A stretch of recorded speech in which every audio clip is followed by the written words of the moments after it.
Hey, everybody, this is Harvey Sluggo Wasserman back with you for the 177th Green Grassroots Emergency Election Protection Coalition Zoom call. We have an incredible range of show today, and we're going to be on with the full 2 hours. And we actually have good news for a change to report. We have VINNIE DESTEFANO up all night, going to give us a report on a favorable decision from the British courts on Julian Assange. We've been waiting a long time for this.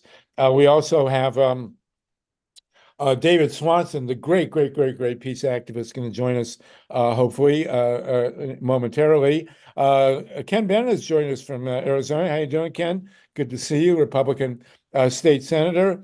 Tatanka Bricca, Nancy Parko, Mike Hirsch, our co-convener with Steve Caruso. And on the second hour, we're going to talk first about a fight over a battery, a proposed battery facility in Western Massachusetts. We have some truly great activists with us, founders of the No Nukes movement, among many other things, to talk about what this local fight involves. And we are also going to be joined in the second half hour with Camilla Reese and a tremendously important discussion of a WHO treaty involving the health of the world. So it's really great to have all these phenomenal people with us, and that we get to start off with some good news for a change. So few and far between, but this is a very big one. Let me unmute VINNIE DeStefano here. We have so many great people with us today for this session, and welcome to all of you in Radio Land on the PRN podcast.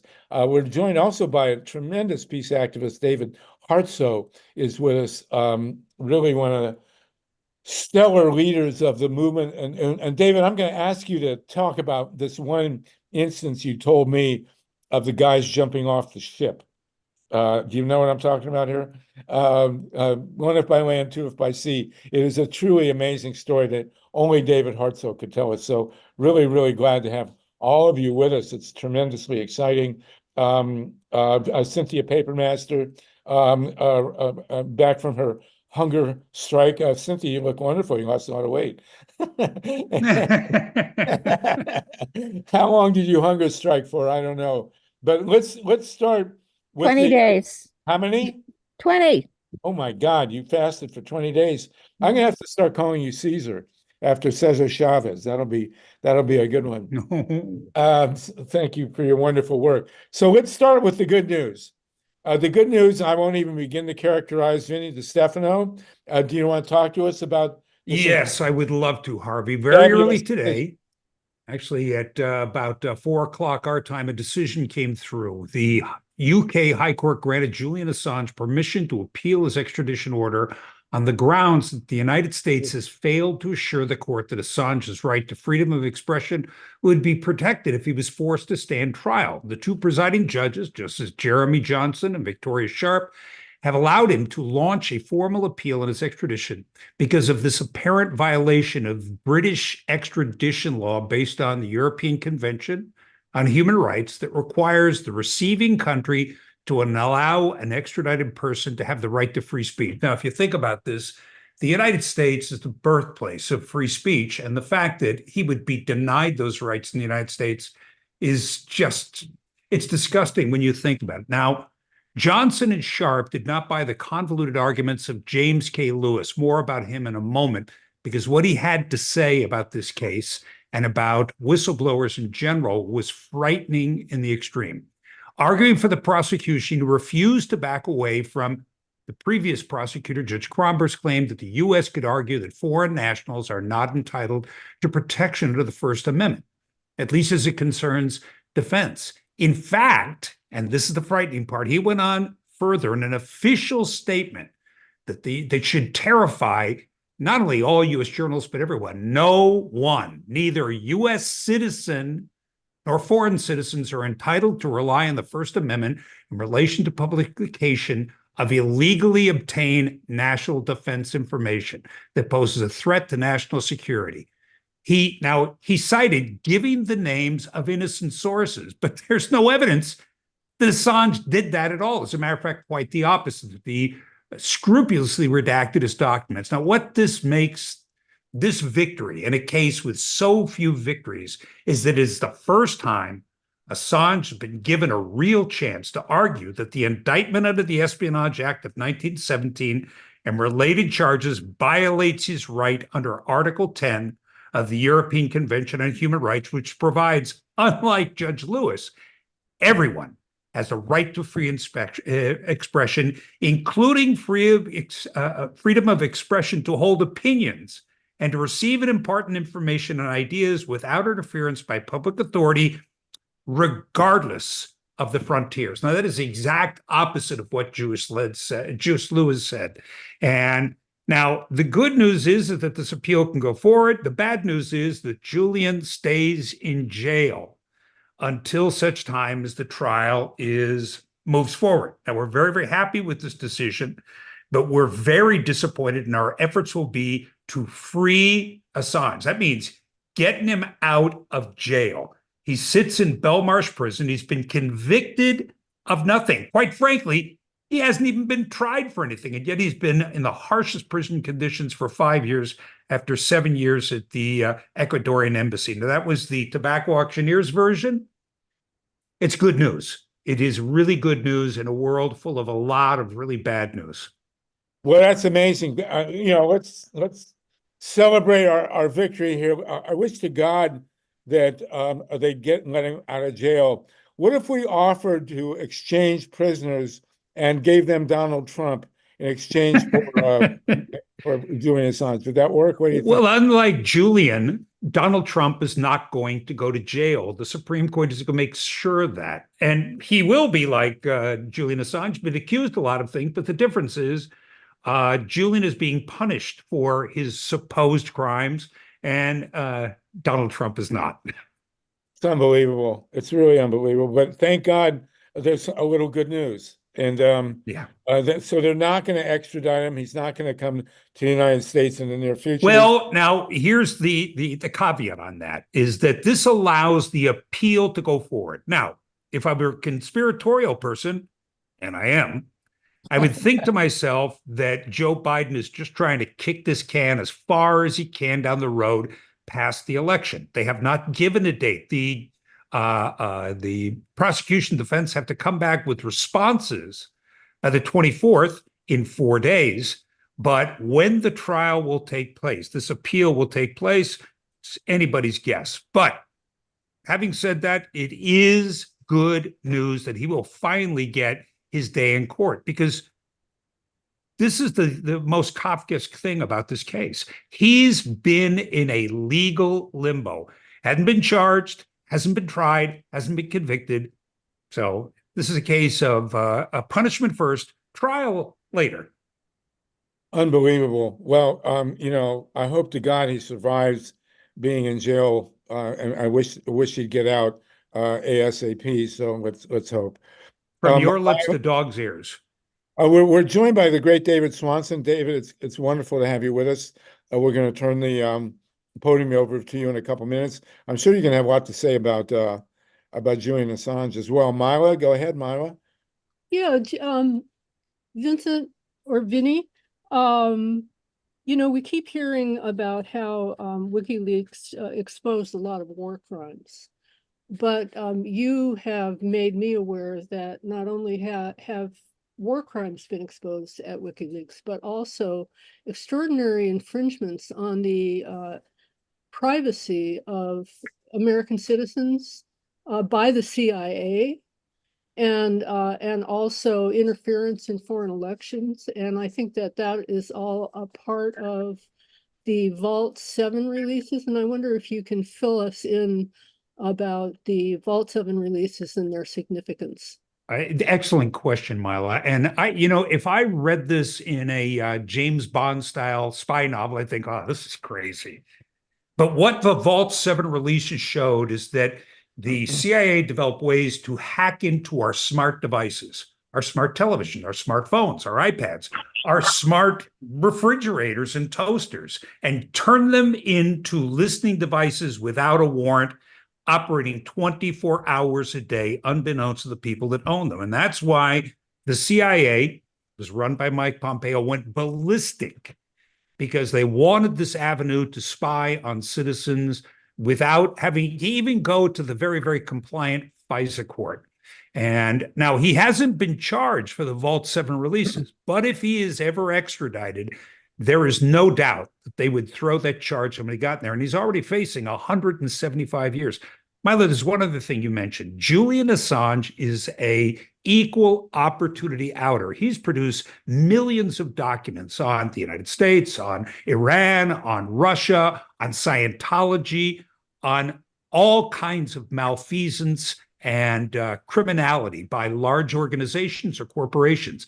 And yet, WikiLeaks in its entire lifespan has never had to issue a retraction or an apology for what they publish. And this notion that he somehow endangered people, I will quote Brigadier General Bernard Carr at the opening hearing. He said, and I quote, "No one was harmed by anything WikiLeaks released, and it was truthful." So they are charging him with the crime of providing information that the public has a right to know. Wow. So the bottom line here, Vinnie, before we go to David Swanson, yes, what can we do? What do you call your congressman, call your senators, let them know that this extradition needs to be dropped. Write to Merrick Garland, write to the President of the United States, support House Resolution 934 calling for the extradition to be dropped.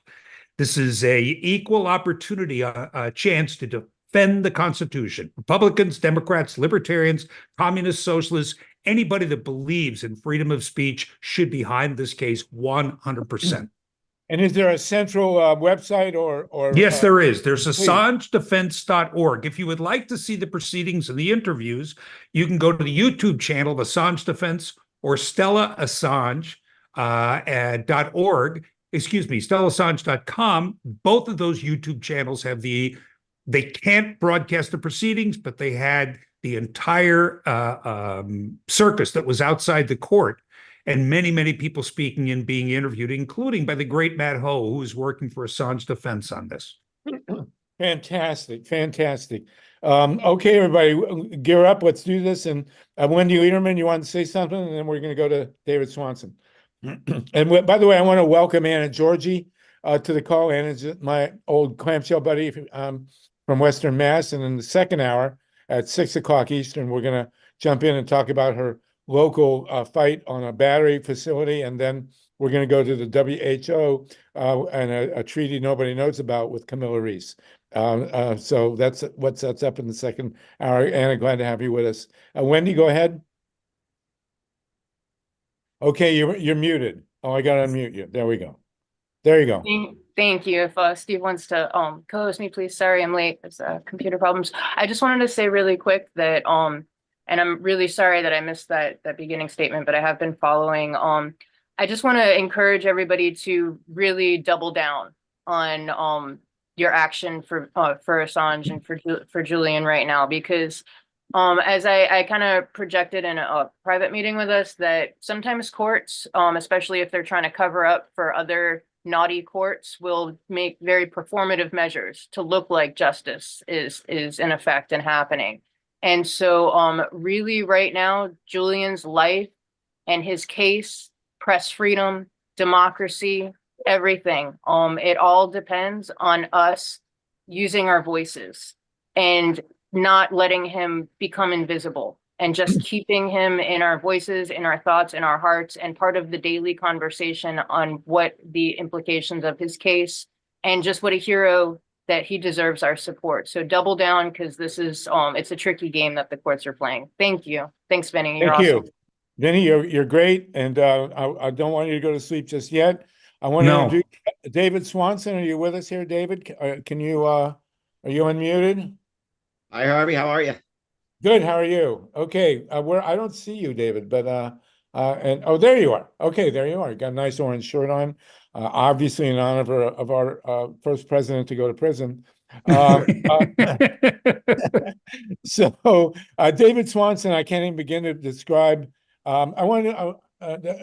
We are over 50 people now with us, and David, as you know, this is rebroadcast on radio. It's live webcast on YouTube, so it gets around. And you are one of the great peace activists of our time. You've been nominated for a Nobel Prize. You've been won various awards for your activism, and also for being an all-around good guy. We're on with Bob Petrakis, by the way, who just had you not long ago speak in Columbus, Ohio, and with David Hartsough, one of our truly, truly great Quaker activists, who I want to have tell us a story in a minute. But there was an interesting, you've just heard Vinnie talk about Julian Assange. There was also in today's news, an international court is now going to try and indict both Netanyahu of Israel and Sinwar of Hamas, and to have a joint hearing or whatever, prosecution, I would hope, of what's gone on with the war there. Now, you have basically involved with what we call world beyond war, right? You corrected me. I said without, you said beyond. Do you want to start by telling us what you're working on, what you do, and what is the difference between a world without war and a world beyond war? One is something that everyone loves to say, even though it doesn't exist. The other is something that will facilitate finding our website and our organization, because it's our actual name. That's the difference. But as a bunch of idiots, we chose the name World Beyond War, and we can't get anyone to say it. Everyone says World Without War. We capitalize the beyond, all caps, doesn't work. But if you want to find the website and all the incredible material my colleagues and our volunteers and everybody have been producing for the past 10 years, you have to go to World Beyond War. I also work for and with lots of other groups, including rootsaction.org, which by tomorrow, if not sooner, will have a petition you can sign in support of urging governments around the world and citizens to arrest Prime Minister Netanyahu at the earliest opportunity and extradite him to The Hague to face prosecution. You can also find numerous petitions and pages for emailing your Congress critters in support of Julian Assange's liberation, and emailing the so-called Justice Department in support of dropping the charges against Julian Assange. At rootsaction.org and at worldbeyondwar.org. The interesting connection between these two stories, I think, is that you could watch the State Department's spokesperson today claim that the United States, not the International Criminal Court, the United States has jurisdiction over crimes in Gaza. Why? Because it provides the weapons. How many lawyers are going to make a living figuring out what that means over the next years? But in the case of Julian Assange, the United States is claiming jurisdiction to prosecute journalism globally, right? Julian Assange cannot be guilty of treason to the United States, as most of his detractors would have, because he's not from the United States. The United States doesn't get to declare the other 96% of humanity obliged to loyalty to the U.S. government, and straying from that makes them traitors. I mean, this is not just a threat to the institution of journalism. This is a threat to the notion that people from Germany or Nigeria or Brazil have rights independent of the U.S. government, right? So the U.S. government is what a concept. International Criminal Court and hold itself up as the ultimate decider here. One thing I want to acknowledge very quickly the presence of Ken Bennett. Ken is a Republican state senator in Arizona who's been working with John Brakey to protect our democracy in America. We've had him on before, and very, very interesting. I hope we get to you, Ken, to talk a little bit about that. And we also have Anna Georgi, great local activist from Western Mass, that we're going to have in the second hour, talking about a battery facility there. And this David Swanson, as a global activist, this is a big deal. The joint indictments of Netanyahu and Sinwar would be a really amazing step forward. I would hope towards changing things. What can you describe the body that has issued this challenge to indict these two guys? I can't describe it very positively, although I guess that's my duty now. But the International Criminal Court. We want your opinion. I mean, as you know, the International Court of Justice, which has been around for many decades, has already taken up the case against Israel at the instigation of the government of South Africa, has concluded there's reasonable grounds to assume that genocide is underway. In fact, has spelled out the genocide that is indisputably underway and ordered that each behavior that makes it up cease, and is pursuing that case. God knows how long they'll drag it out, trying the government of Israel for genocide. But that goes after a government, and it requires another government to go after the government. The International Criminal Court goes after individuals. So if Israel is committing genocide, who's doing it?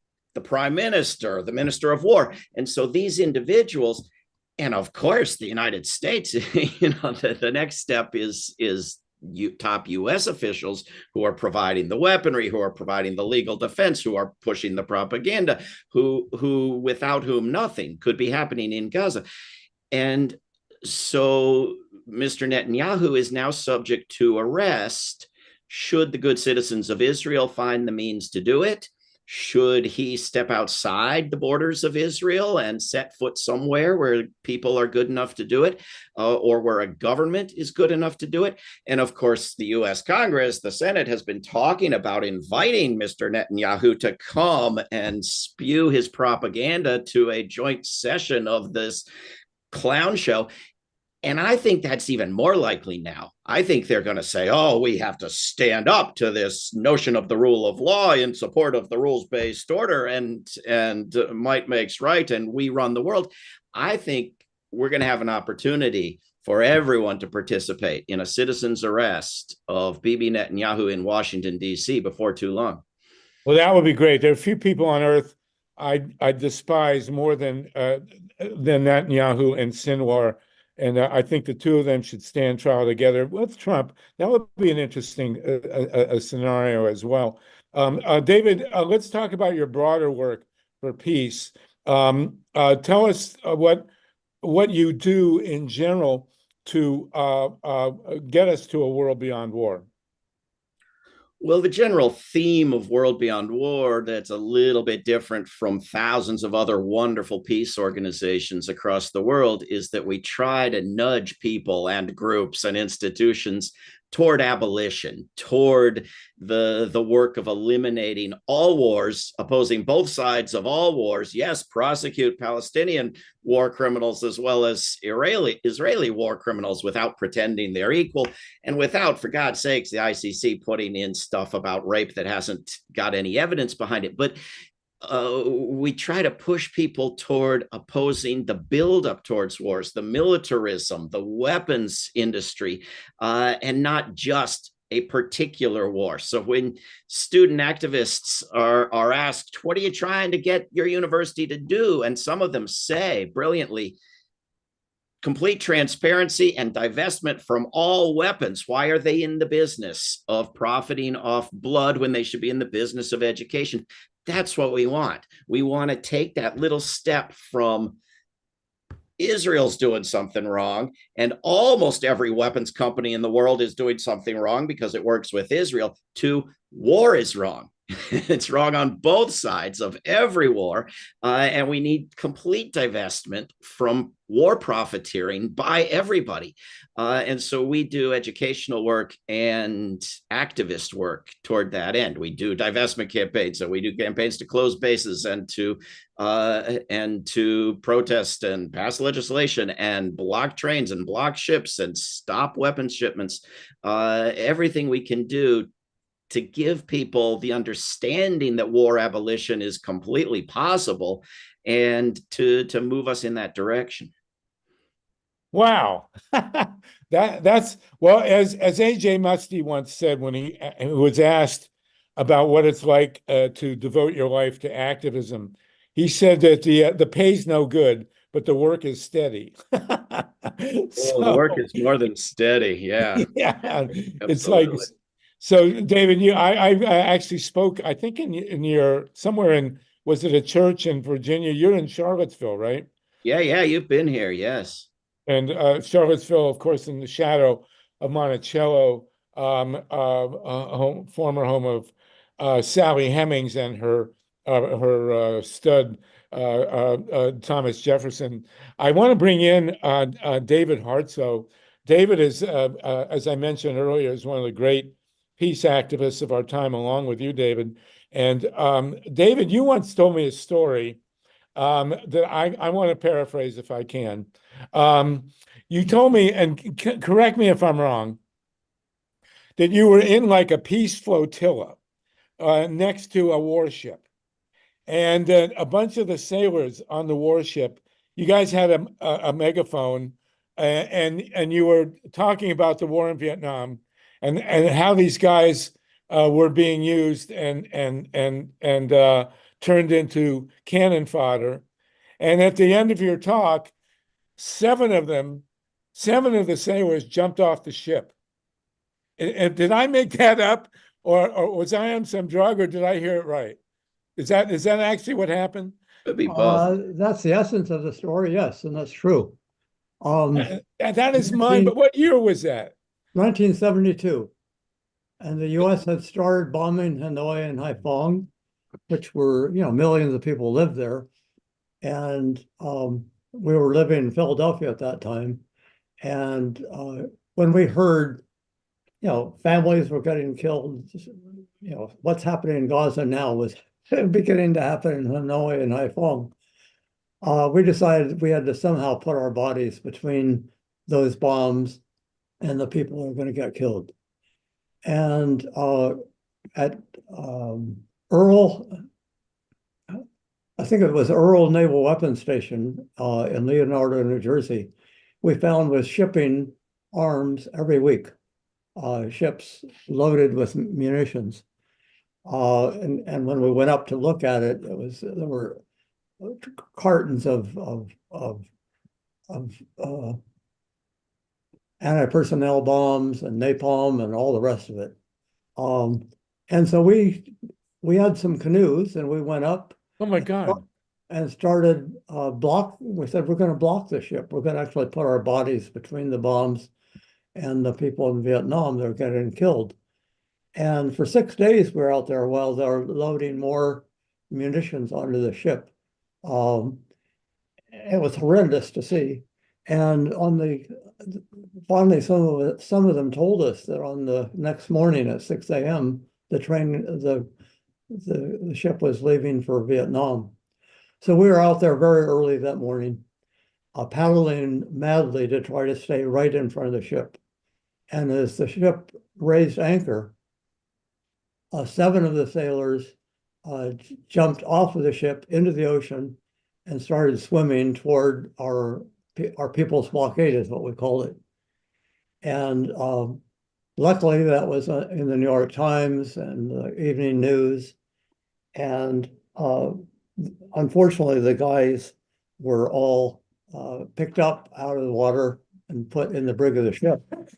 But they told us that when their ship, which was called the USS Nitro, went through the Panama Canal, the other Navy ships, which were there, had all heard about these 7 sailors on the Nitro and gave them the fist of solidarity.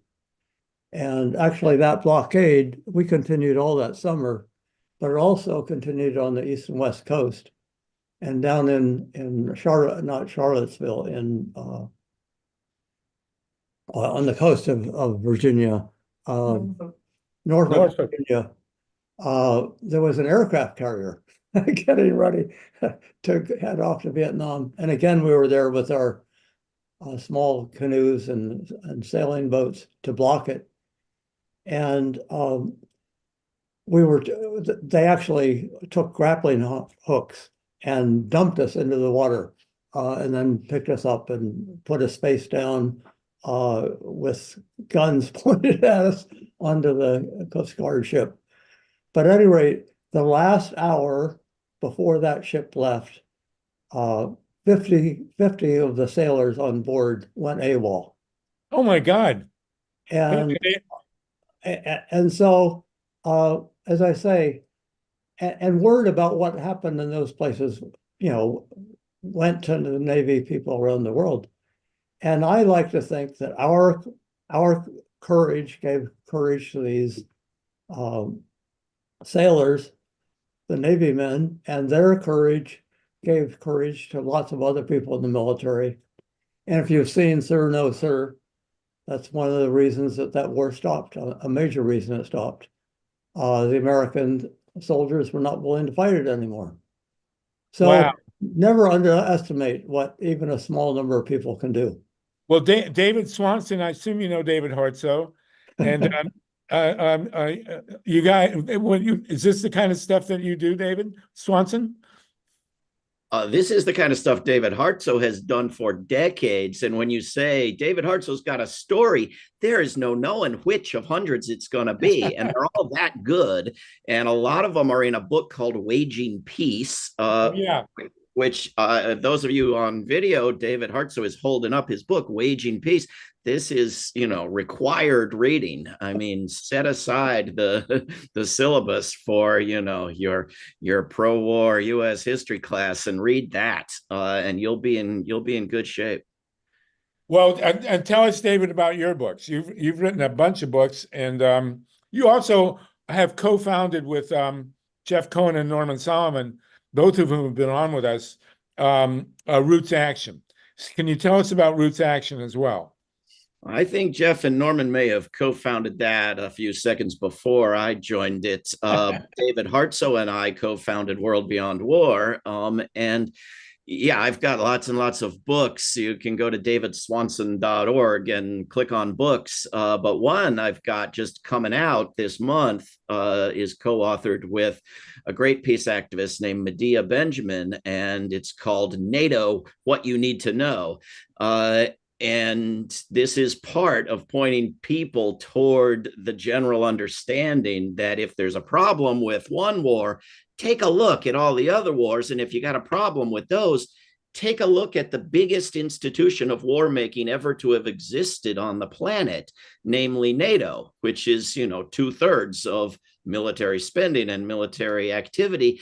And it is a disastrous pro-war, weapons expanding, global World War III threatening institution that has absolute contempt for democracy while making war far from Europe in its name. And if you loved the wars in Serbia and Kosovo and Afghanistan and Iraq and Libya and Ukraine, you're going to love what NATO's got.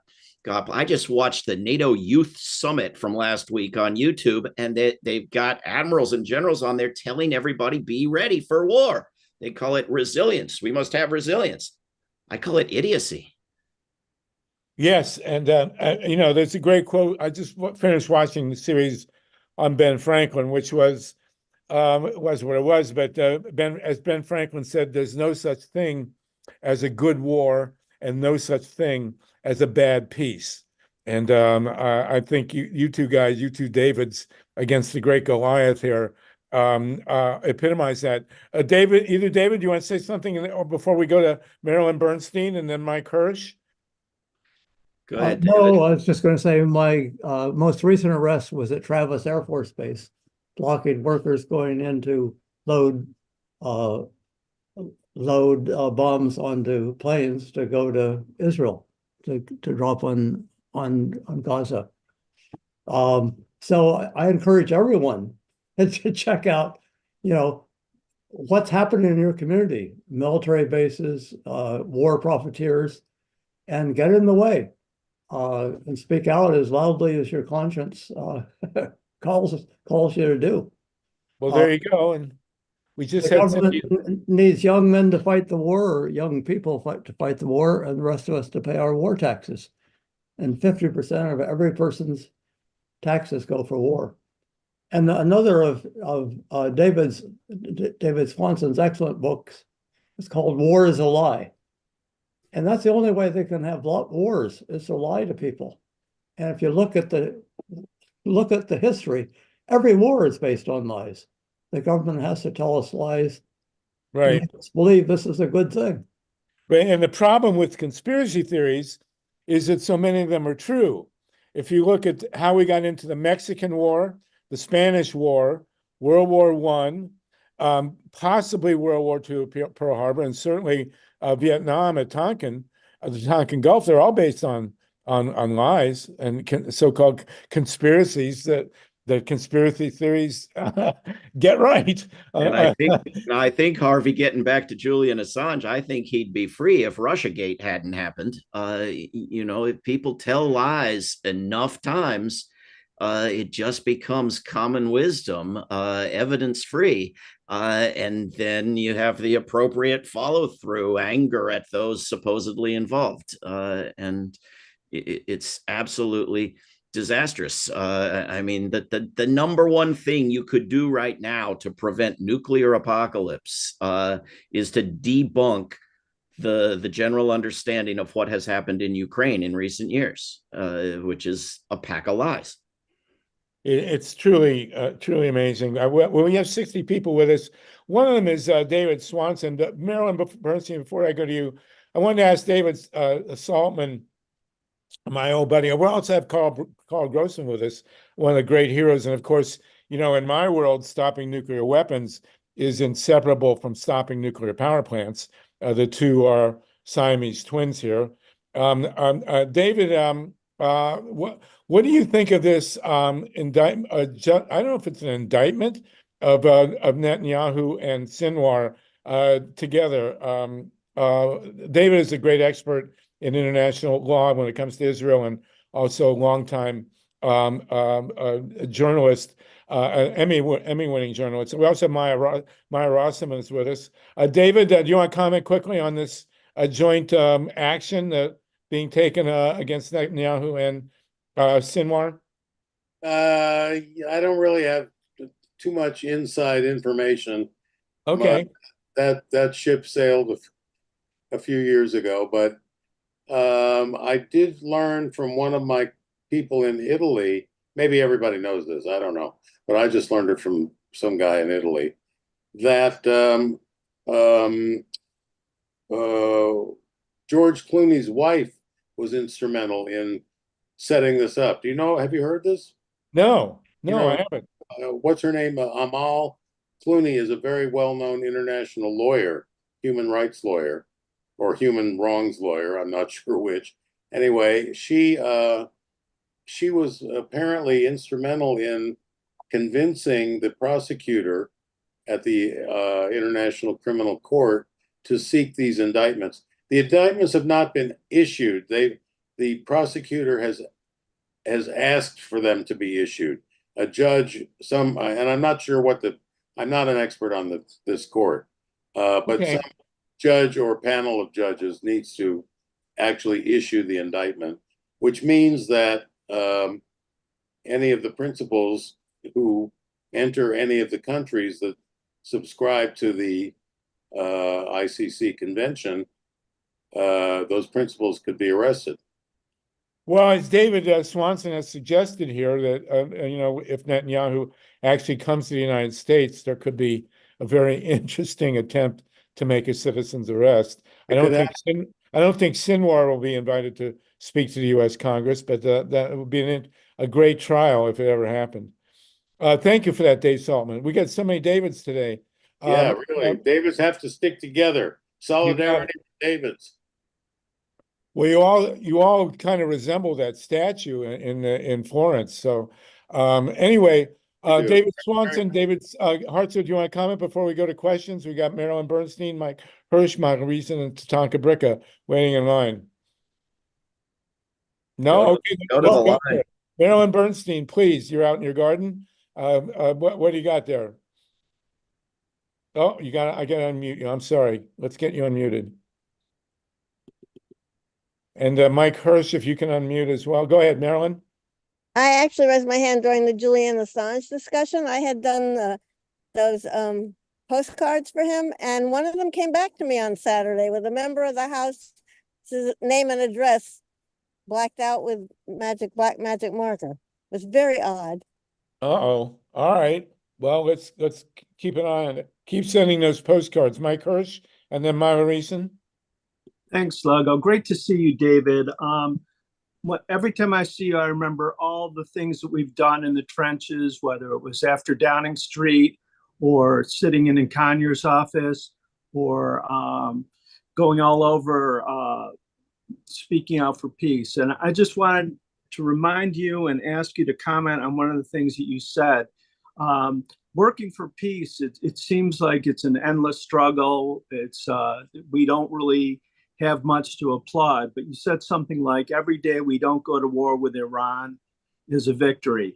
And I want you to expand on those sentiments just to kind of give us something to smile about and keep our spirits up as we continue to work for peace. Well, yeah, people love to be defeatist and love to be pessimistic. And, part of the problem is that they're absolutely right. The peace movement is a tiny fraction of what it ought to be. And part of the problem is that they don't know how huge it is and how many victories we have all the time and how every week we're, stopping some military base from getting built or some weapons shipment from getting sent or getting some resolution passed or getting a bunch of universities to divest. And we do know every war, but we do not know all the wars that didn't happen, all the times we came this close to, needing a war on Iran immediately or we're all going to die. And then they don't get it. And life goes on and we don't all die. And 3 or 4 years later, we need a war on Iran right now or we're all going to die. And, when you prevent the same war 6 times and it never happens, then the 7th time, for at least some fraction of the population, it becomes less credible that we really do need a war on Iran or we're all going to die because they said that 6 times before. And so it's important for people to know that wars get prevented, that wars get ended. David Hartsough was mentioning earlier the role of the troops in the U.S. military that I think was probably second to the role of peace activists around the world, but I don't know how you measure these things. But there is no question that people ended that war on Vietnam and even created a wonderful disease called the Vietnam Syndrome that helped prevent wars for a number of years. And there was an Iraq syndrome that lasted for some years as well.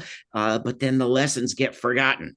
It's just why, not just activism, but education is critically important. If people have forgotten, what they knew about the war on Iraq to the point where you couldn't elect John Kerry and you couldn't elect Hillary Clinton, and they, finally forgot enough that they put Joe Biden in there, then, that indicates a need for us to be educating and re-educating people better. If people don't remember what the Cold War was, if people believe the nonsense that it ever ended, if people don't know the basic facts about nuclear weapons and nuclear energy that Harvey Wasserman can, tell you, Bore you to tears with.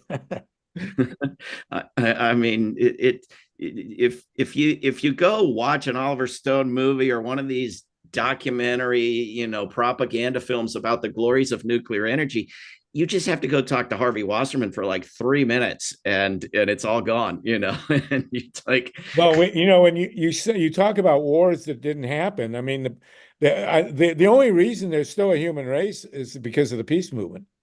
And, Anna Georgi is on, we started fighting nuclear power back in 1973. And Richard Nixon said there'd be 1,000, you very beautifully stated, people love to be depressed and bound up in defeat. Anna and I know that in 1974, Nixon said there'd be 1,000 atomic reactors in the United States by the year 2000, and we coined the phrase "no nukes" at Montague Farm. And in the year 2000, there were 104. So we have a lot to be proud of from your work, David, Swanson, David Hartsough, David Solomon, and so many others on and for peace. Otherwise, you wouldn't be here. So there you go. Mila Reason and Tatanka, Lynn, and Dave Saltman. Go ahead, Mila. Thanks, Harvey, and thanks to all of our Davids here, including you, Mr. Swanson. It's so good to see you. I first heard you speak on Lila Garrett's show, Connect the Dots on KPFK. You were a regular guest, and she had that wonderful reminder that the arms industry has neither allies nor enemies, only customers. That was something that she often said, and when she had you on and when she didn't have you on. But I have a couple of questions. I also want to make note of the fact that it seems like we can be grateful that the Iranian government has shown tremendous restraint in terms of not getting involved in this war in a significant way that Israel is inflicting on Gaza. This morning I heard Trita Parsi say that that it was remarkable that they had not blamed Israel for the death of the helicopter crash and the death of the president and the foreign minister. But I'm wondering, you said earlier that there were a lot of lies involved in the what's going on between Russia and Ukraine, and I'm wondering if you could expand on that a little bit. Well, a little bit. There's centuries to go through, and I don't claim to know all of it, but your average US television viewer has no notion that for decades these two empires have been pushing at each other and striving to have Ukraine belong to them rather than be an independent, neutral country. Have just about no idea that the United States helped facilitate a coup back in 2014 that put in a government with real right-wing elements that was a threat to Russian speakers in Ukraine, that instigated horrific violence, that this was the context in which Crimea left Ukraine and returned to Russia. Everybody knows that there were Russian troops on the streets of Crimea. Only the experts know that that didn't make the slightest bit of difference in how the people of Crimea were going to vote. The majority were going to vote to rejoin Russia no matter what, and ought perhaps to have that right a little bit if people of Kosovo or South Sudan or other countries have the right to determine where they go. Maybe the people of Crimea should.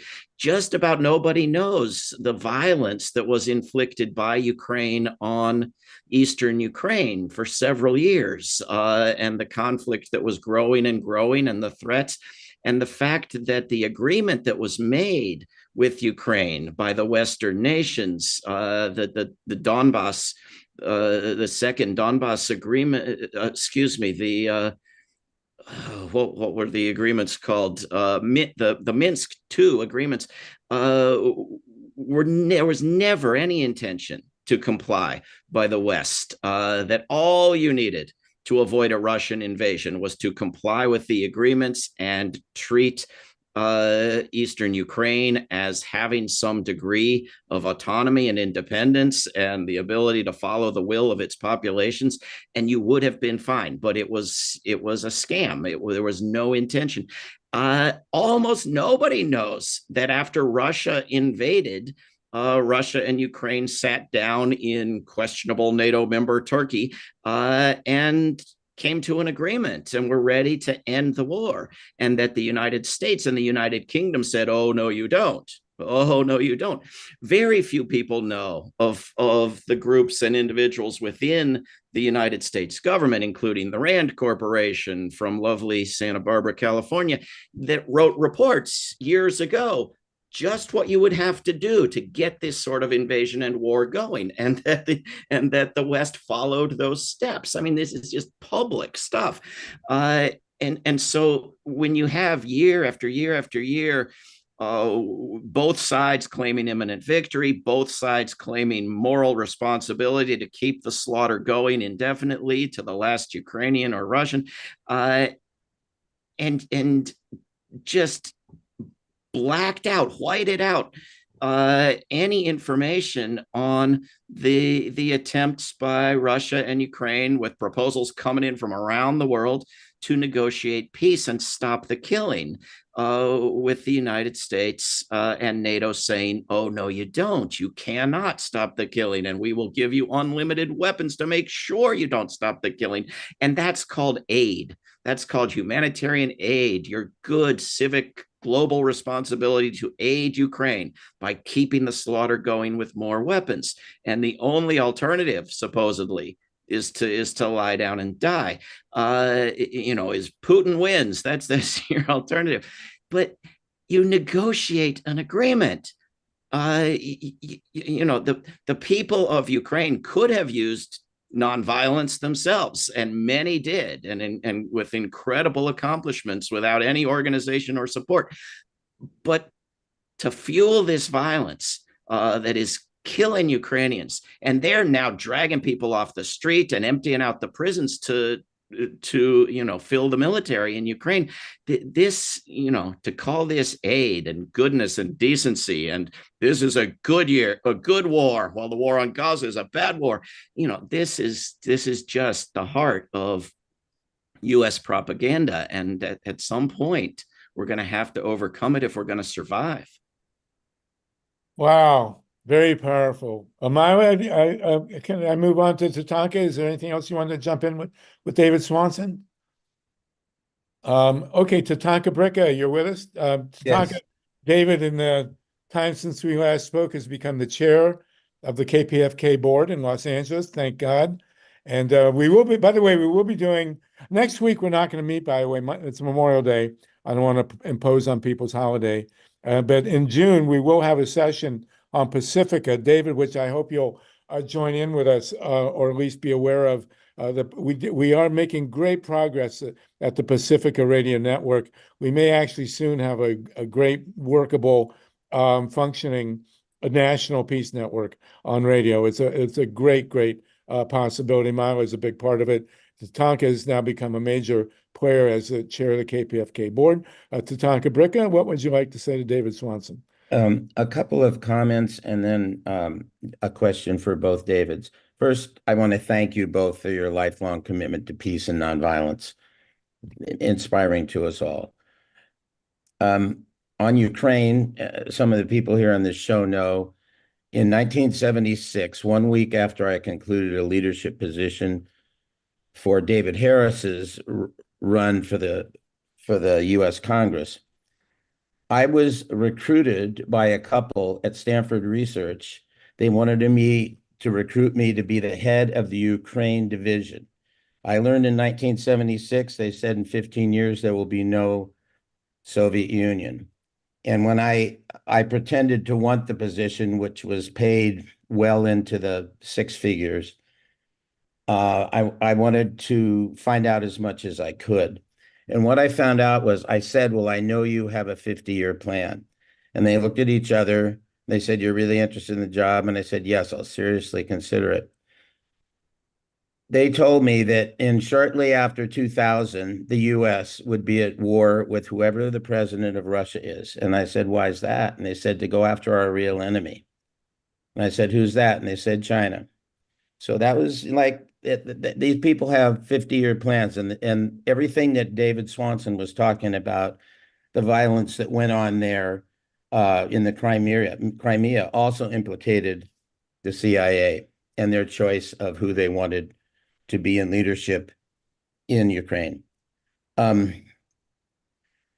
So I want to ask two things. The first thing is, I don't know if everybody knows that in June, I think between the 10th and the 16th is a week of education and action to honor the memory of Dan Ellsberg. And I would love you each to say something about that. Okay, Dan Ellsberg Week. David Swanson. David Swanson Hartsough, and David Hartsough. Just for a footnote, I had the honor of being arrested with Dan Ellsberg at the Pentagon in 1980.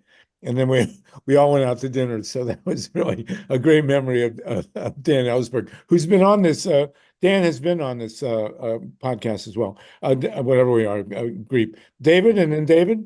If you haven't been arrested with Dan Ellsberg, you're doing something wrong, because he's been arrested so many times. How could you miss it? But yeah, Dan Ellsberg Week is a project of Diffuse Nuclear War, which is a coalition that Roots Action and many others are part of. And you can go to diffusenuclearwar.org and click on Dan Ellsberg Week and check out the growing list of events around the world, and find one near you, or start one near you and get others to join in.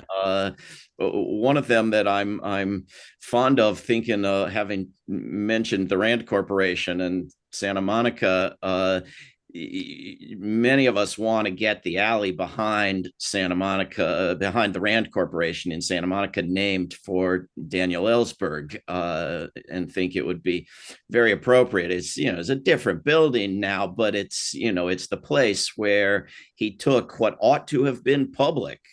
Same thing Julian Assange did, took stuff that damn well ought to have been public and made it public, did a public service. And I think it's, very fitting that he be honored with days and events and ceremonies around the country, but there should be physical places honoring him as well, including especially that place where he also took nuclear planning secrets that ought to have been public, ought not to have existed, but ought to have been made public if they did. And many years later made what I think is still the most important book anyone can read about the nuclear threat, which is The Doomsday Machine. David Hartsough, how many times were you arrested with Dan Ellsberg? 10 or 15, I'm not sure how many. But it was always an honor, and it was fun. Really? It was fun spending time in the jail cells together. Really? But I think Daniel Ellsberg is one of the most important American citizens that have ever lived. And his courage and his perseverance to keep speaking truth to power and making the truth known. And then the last, whatever it is, since the publication of the Pentagon Papers, he has been arrested over and over and over again, and trying to warn the American people about the danger of nuclear weapons. And that's another great big lie. Nuclear weapons are supposed to be for security, for protection. And the truth is, as Dan said, nuclear weapons are a threat to all of us. And regardless of who starts the next war, and it could be anybody, if this escalates into a war between US and Russia or US and China, probably at least 5 billion people are going to die, which is probably the greatest disaster that has ever happened or could ever happen to our Earth. And so this is the time this week in June is a time to honor Dan's life and to continue the struggle that he made, challenging the war machine, the nuclear weapons that are stealing our resources from doing anything positive for our own people. And anyway, it's the exact opposite of security. So the idea, but at any rate, so the actions that diffuse nuclear war are suggesting are renaming a street in your city to Daniel Ellsberg Street, to getting your city council or county council to pass a resolution in support of Daniel Ellsberg Week, to do an action at a military war profiteer base, and they're all over the country in every congressional district, or at a nuclear weapons facility. So it's a great opportunity. And I think that the nuclear danger, any of the wars that we're presently involved in, or the one with China that we're going full tilt ahead in preparing for that war, would be insanity. And some people say the war with China will start in 1975 or 2025. Well, that's people in the Pentagon that are saying that. So the time to speak out and stop that nuclear madness is not tomorrow or next year or after the war has started. It's right now. And this would be the greatest honor to Dan Ellsberg. wow, beautifully stated. We're at 6 o'clock Eastern time. Anna, Georgie, and her folks from Western Mass are geared up to talk to us about their incredibly important fight to save the environment there. I do have 3 hands, and I do want to very quickly, Anna, if you can give us 5 minutes, we will let Lynn, Paul, and Steve very quickly speak, and then David and Vinnie can give us a goodbye, and then we'll go to Western Mass, and then we're going to be joined by Camilla Reese at the bottom at the 6:30 to talk about the WHO. And Steve Caruso, if we can go past our normal time today, this has been such an incredibly great session, and really great to be able to start with good news for a change. From VINNIE DeStefano on Julian Assange. Lynn Feinerman. Lynn, if the Davids don't know, Lynn is a radio talk host in the Bay Area and a big part of our calls, and Paul Newman with his solar roof, and Steve Kaiser, and then we'll sign off, and Anna will take the mic. Okay, Lynn Feinerman, go ahead. Yes, thank you, Harvey. That was kind. David Swanson. First of all, I want to thank you for the wonderful webinar you had with Dr. Alice Rothschild.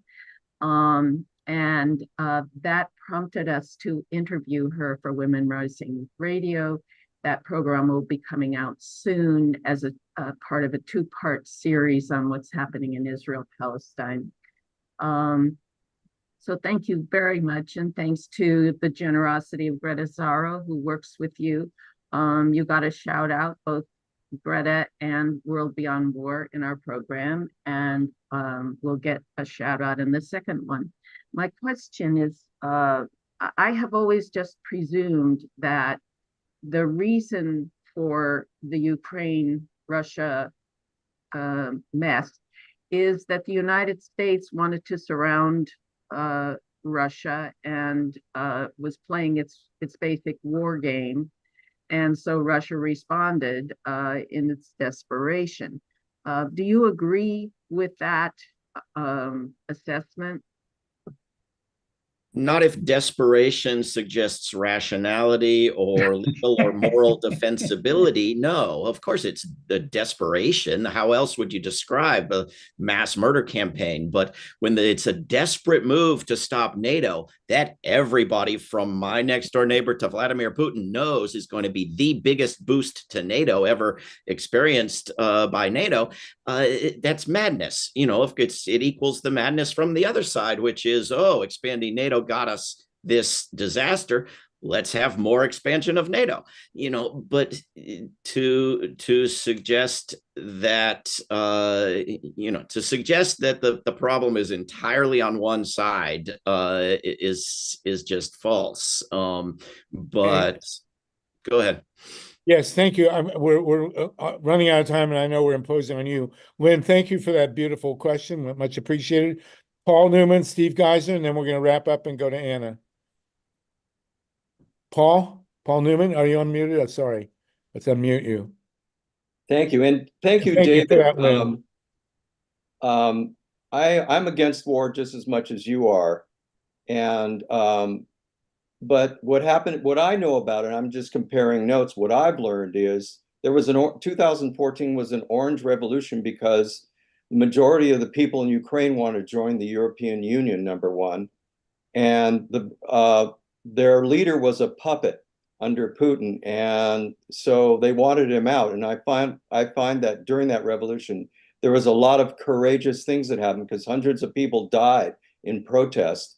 The cohort went around killing people. That's the first thing. Secondly, I was at a party. My neighbors are from Ukraine, and their brothers were visiting, and they got really mad at me because I said, "Oh, there are Nazis there," and I was telling them basically a lot of the arguments I've heard others who believe your point of view, and they yelled at me. They said, "That's not what's going on."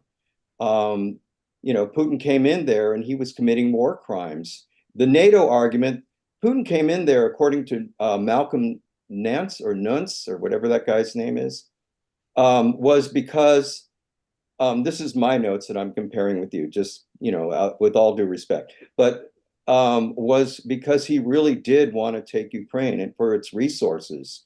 And he never mentioned anything about NATO. That's the other thing. And I agree with I agree the military and industrial complex wants to profit off this, and they're slowly giving arms to them, because if they wanted this war to end, they would have given them all they need, and then they would drive the Russians back to Russia. And in Donetsk and Oblast and Donbass and all that, those were ethnic Russians there. But I recently did a research and found out from the Washington Post that the ethnic Russians were occupied by the Russians, and they were brutalized, and they ended up wanting to support Ukraine. So there's a lot of differences. And also, you forgot to say the Budapest Agreement in 1994, which Ukraine gave up all its nuclear weapons to Russia, and so that they wouldn't have any kind of aggression or anything, and that would be protected by Russia, England, and the United States and France, I believe, too. So those are my notes. Something to look at and chew on.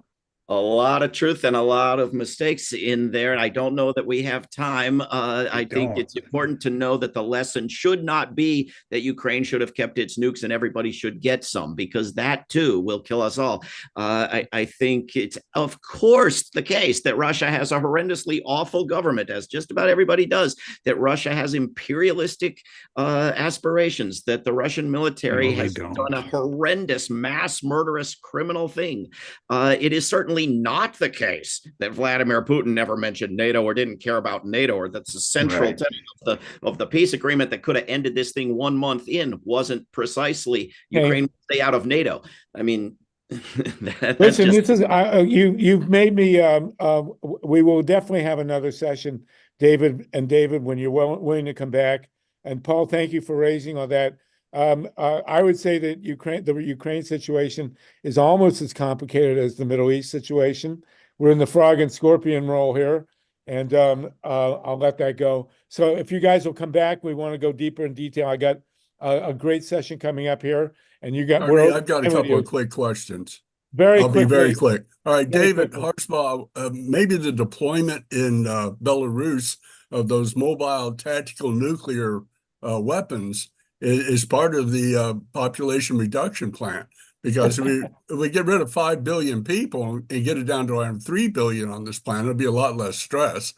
But not amidst the radioactive cloud that tends to raise stress. And David Swanson, I wanted to ask you. You said that I remember Ukraine and the Russian officials getting together early in Turkey, but I heard nothing from that. And you're saying that they had a peace in mind, but you're saying NATO interrupted that. Can you tell me what NATO's motivation? You know what?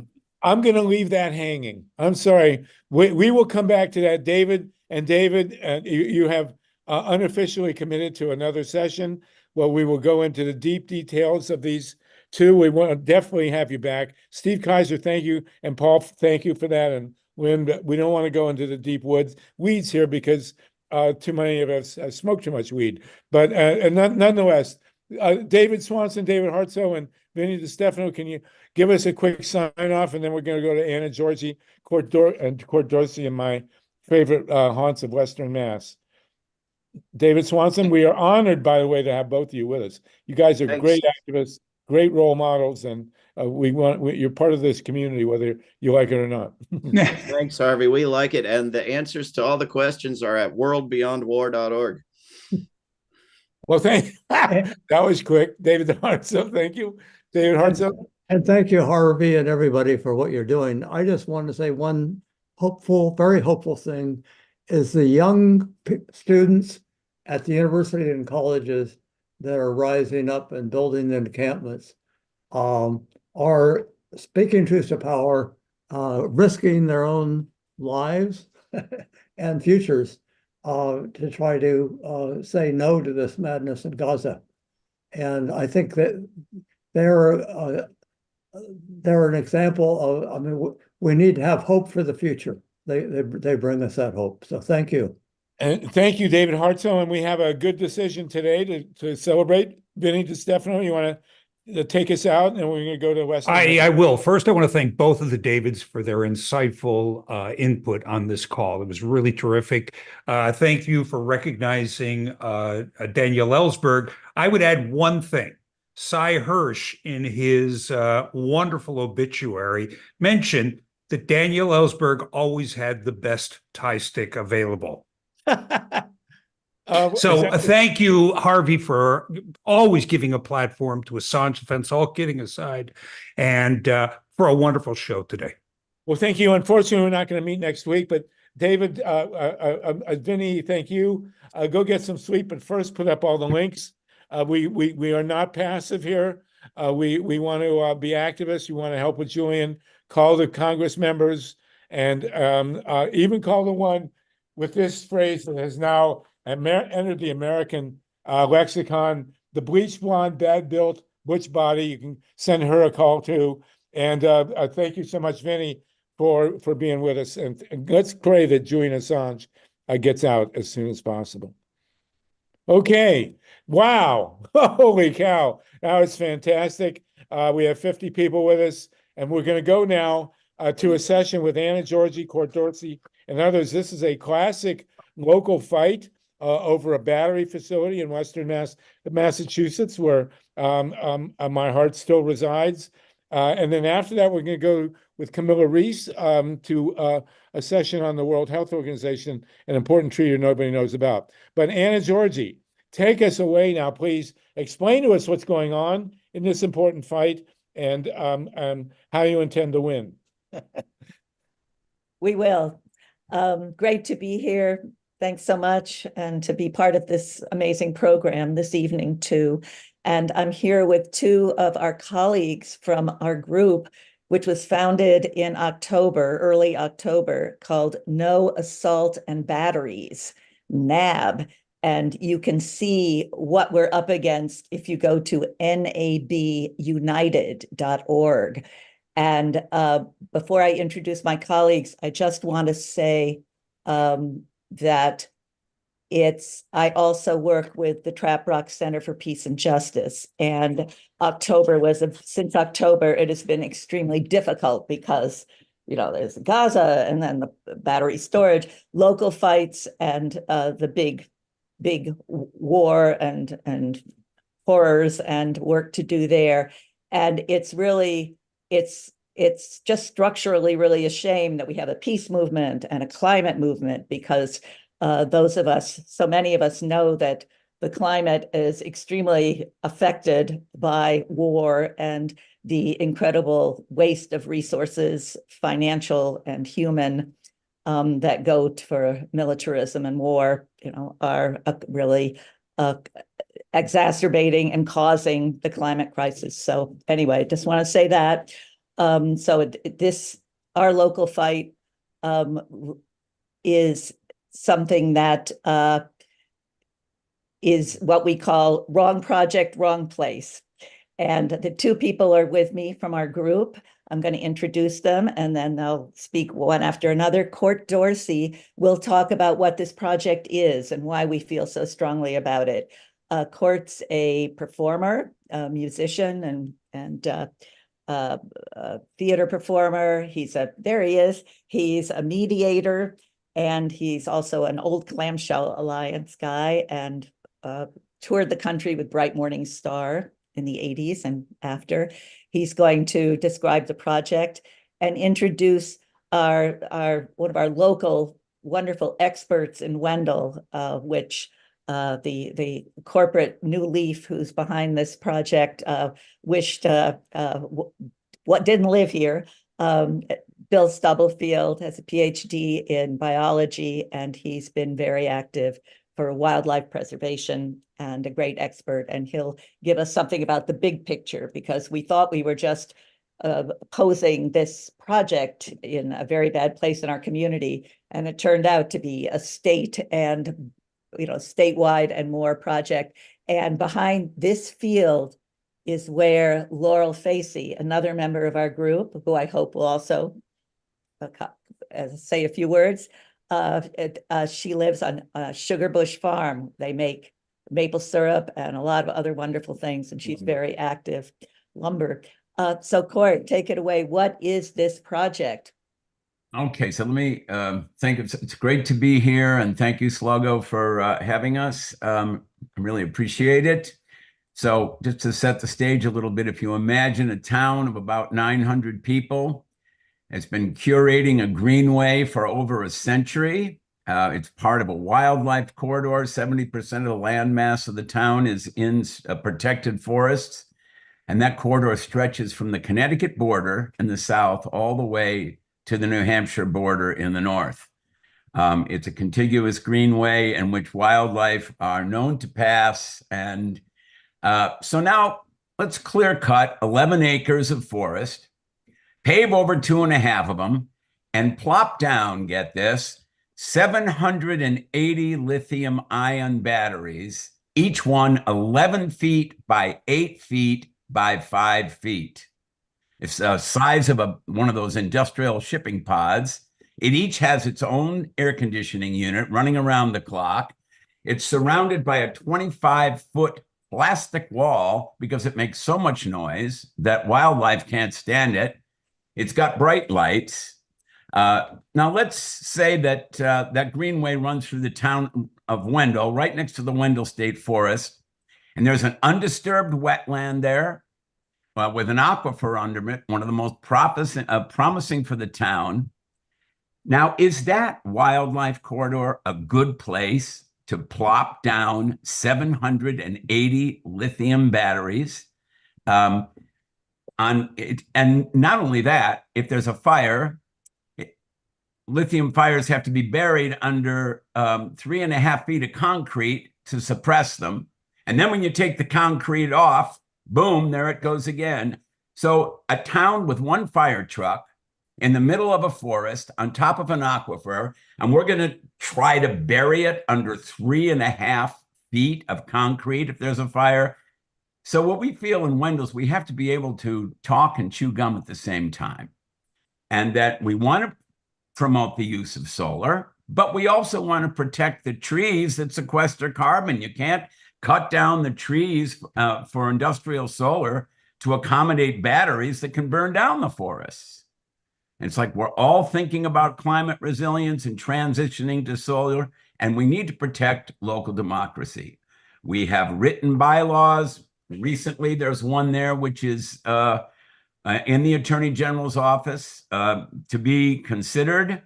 And that kind of bylaw, which we're hoping will, well, except the problem is the Attorney General is overturning all the bylaws that people write.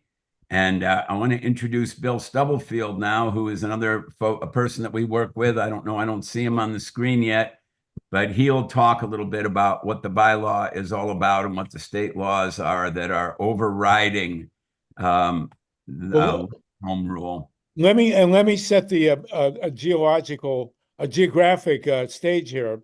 Wendell, Massachusetts is a beautiful rural town. Has a town meeting, paper ballots, the whole deal. It's your essential New England town democracy. Steve has put the map up. And Wendell is about 90 miles due west of Boston, maybe a little north, but mostly west, and 180 miles due west of Boston. Wendell is due west of Boston, and 90 miles, and 180 miles due north of New York City. So it's right in the New England heartland. a very rural community. Lots of hippie farms were in this area back in the day, and the people have stayed. We defeated in the neighboring town of Montague in the 1970s the proposed 2-reactor project, and at Montague Farm was the origin of the term "no nukes." And so between 90 miles west of Boston, 180 north of New York, you have this proposal for this giant battery facility. And of course, everyone in the area, or almost everyone, is very well aware of the need to convert to renewable energy. In fact, the first mention of a totally solar-based or renewable-based economy in many ways happened at a fair in Amherst, Massachusetts, whose name needs to be changed, by the way, in 1975, when Amory Lovins and Dr. William Hieronymus put forward a vision of a solar and wind-powered society. So this is a very progressive, very solar-oriented green community. And Anna, you're facing this monster that they want to bring in there in the name of renewable energy. Can you tell us more about it? Wait, you're muted somehow. Sorry. Go ahead. I'm sorry. Yeah, Before there you we go. give the word to Bill, could you put on just NAB United, because you can see the plant, you can kind of see the Amazon that is the woods of Wendell, and then the plant, capital NABUnited.org. I just want to say, for people don't know what this thing would do, it sits right under the power lines that cross through this wooded, beautiful area. And it would take down excess electricity, store it in these lithium batteries in a facility that would not be monitored. I don't know. And then that's it. So this is not before and after, folks. This is like the Amazon of New England here, but power lines go through it, and this is would be in the center of town, and store the electricity in those 785 lithium batteries, and then you sell it back when people in the eastern part of the state are running their air conditioners too high, and the profit is great. So it's an absolute, buy cheap, sell dear, and wreck the economy, wreck the environment. And when we saw this, I think we all just said, "Are you kidding me?" But it was scary, and it still is scary, because this is state policy. And now I want to let Bill say more about this, because it's not just one project, in a small area. It's a plan. Go ahead, Bill, please. Yes, thank you very much. Bill, by the way, you win the prize today for best beard, so congratulations. Thank you. Go ahead. Yes. Yeah, I worked on it quite a while. Yes, where to start? We're in a climate emergency. We're in a governance emergency. We can't seem to make policy move forward. Our democracy's in threat. We see the global war problems that we've been discussing for the last hour. And now we have Little Wendell here in Massachusetts, and it's wrapped up in this global complex of issues. A California company, Borrego, approached us a couple of years or so back to build this project. They immediately learned that our bylaws wouldn't allow it because there's too much impermeable surface, for example. But they also went before our Conservation Commission, which turned them down because of the threat to local wildlife based on another Wendell bylaw. But they went completely around all the systems in town to protect us from this kind of venture. and went to the state for a workaround. And we have 2 state agencies involved in siting energy projects, and both of them have different but complementary powers to override all local democratically founded bylaws. And that is in high gear now. There's new legislation before the legislature here in the state that would further push towns and local regions out of the picture in favor of a centralized command and control over the build out of so-called clean energy infrastructure. And this is all part of the state's net zero plan as a response to the climate emergency. But Wow. So this is basically a playing out in front of our eyes here, this grand plan to go solar, to go with renewables. Battery facilities are a big part of it. But, you know, unfortunately, like when they cut down forests to put up solar panels, which kills me. I mean, we need these batteries, but not in a rural area. These batteries should be in Boston, in people's basements.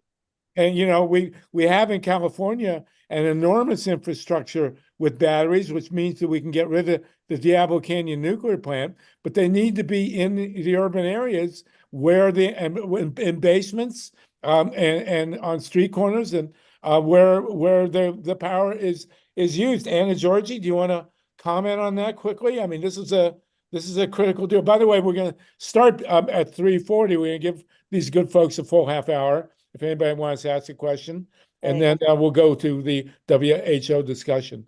Anna Georgie? In fact, in October, just as we were getting going, there was a Harvard Forest and Mass Audubon study that had examined the build out of solar in Massachusetts. And they said so much farmland, too much farmland and forest in the western part of the state had been taken and covered and destroyed, exacerbating the climate problem, and that there's adequate rooftop brownfields, you know, big store, you know, roofs and stuff built out, that would totally cover the, you know, the placement of solar arrays. And it's much more energy efficient to have battery storage where it's produced and where it's going to be used. And so to sacrifice the rural, you know, the rural areas that basically, I mean, Massachusetts has become quite an agricultural area again. There's just a whole renaissance in farming. And as we get in, you know, continue with the climate crisis, and in fact, the COVID pandemic showed how important local agriculture is, you know. So there's the studies, but somehow this government policy of we're late, and don't stand in the way of progress. It's serious. They're passing laws, you know, and we've been here before. And also there's alternatives anyway. Lithium will be out. Lithium is like on the way out. Every day we're getting articles, you know, of solar, of liquid sodium and sand. And our neighbors to the north, the Vermont Green Power, Vermont Green Power, they are offering their customers solar and lithium batteries leased in the basement, you know, so that they can, in case of outage and stuff, they can cover their own needs. So we feel like this is just, you know, it's a fight that we have to win. And other towns, about like 5 other towns passed bylaws too about this. And so we're really looking for some kind of rural resurgence around this issue. And we need the support from the urban areas and from energy experts and, you know, everyone. Anna, is there a website people can go to? How do we help you? How do we do this? Our website is, our name is No Assault and Batteries, and our website is NAB United, one word, www.victimization.org. We don't have a donate button yet, but we have an address. And you can read about it and contribute to it, with information, and we'll, send us an Dr. email. Nass and Dr. Holland and Camille will go right to you. I got to say that seeing that picture of the battery facility, this aerial view of an industrial facility put down in the middle of a rural area, is deja vu all over for me.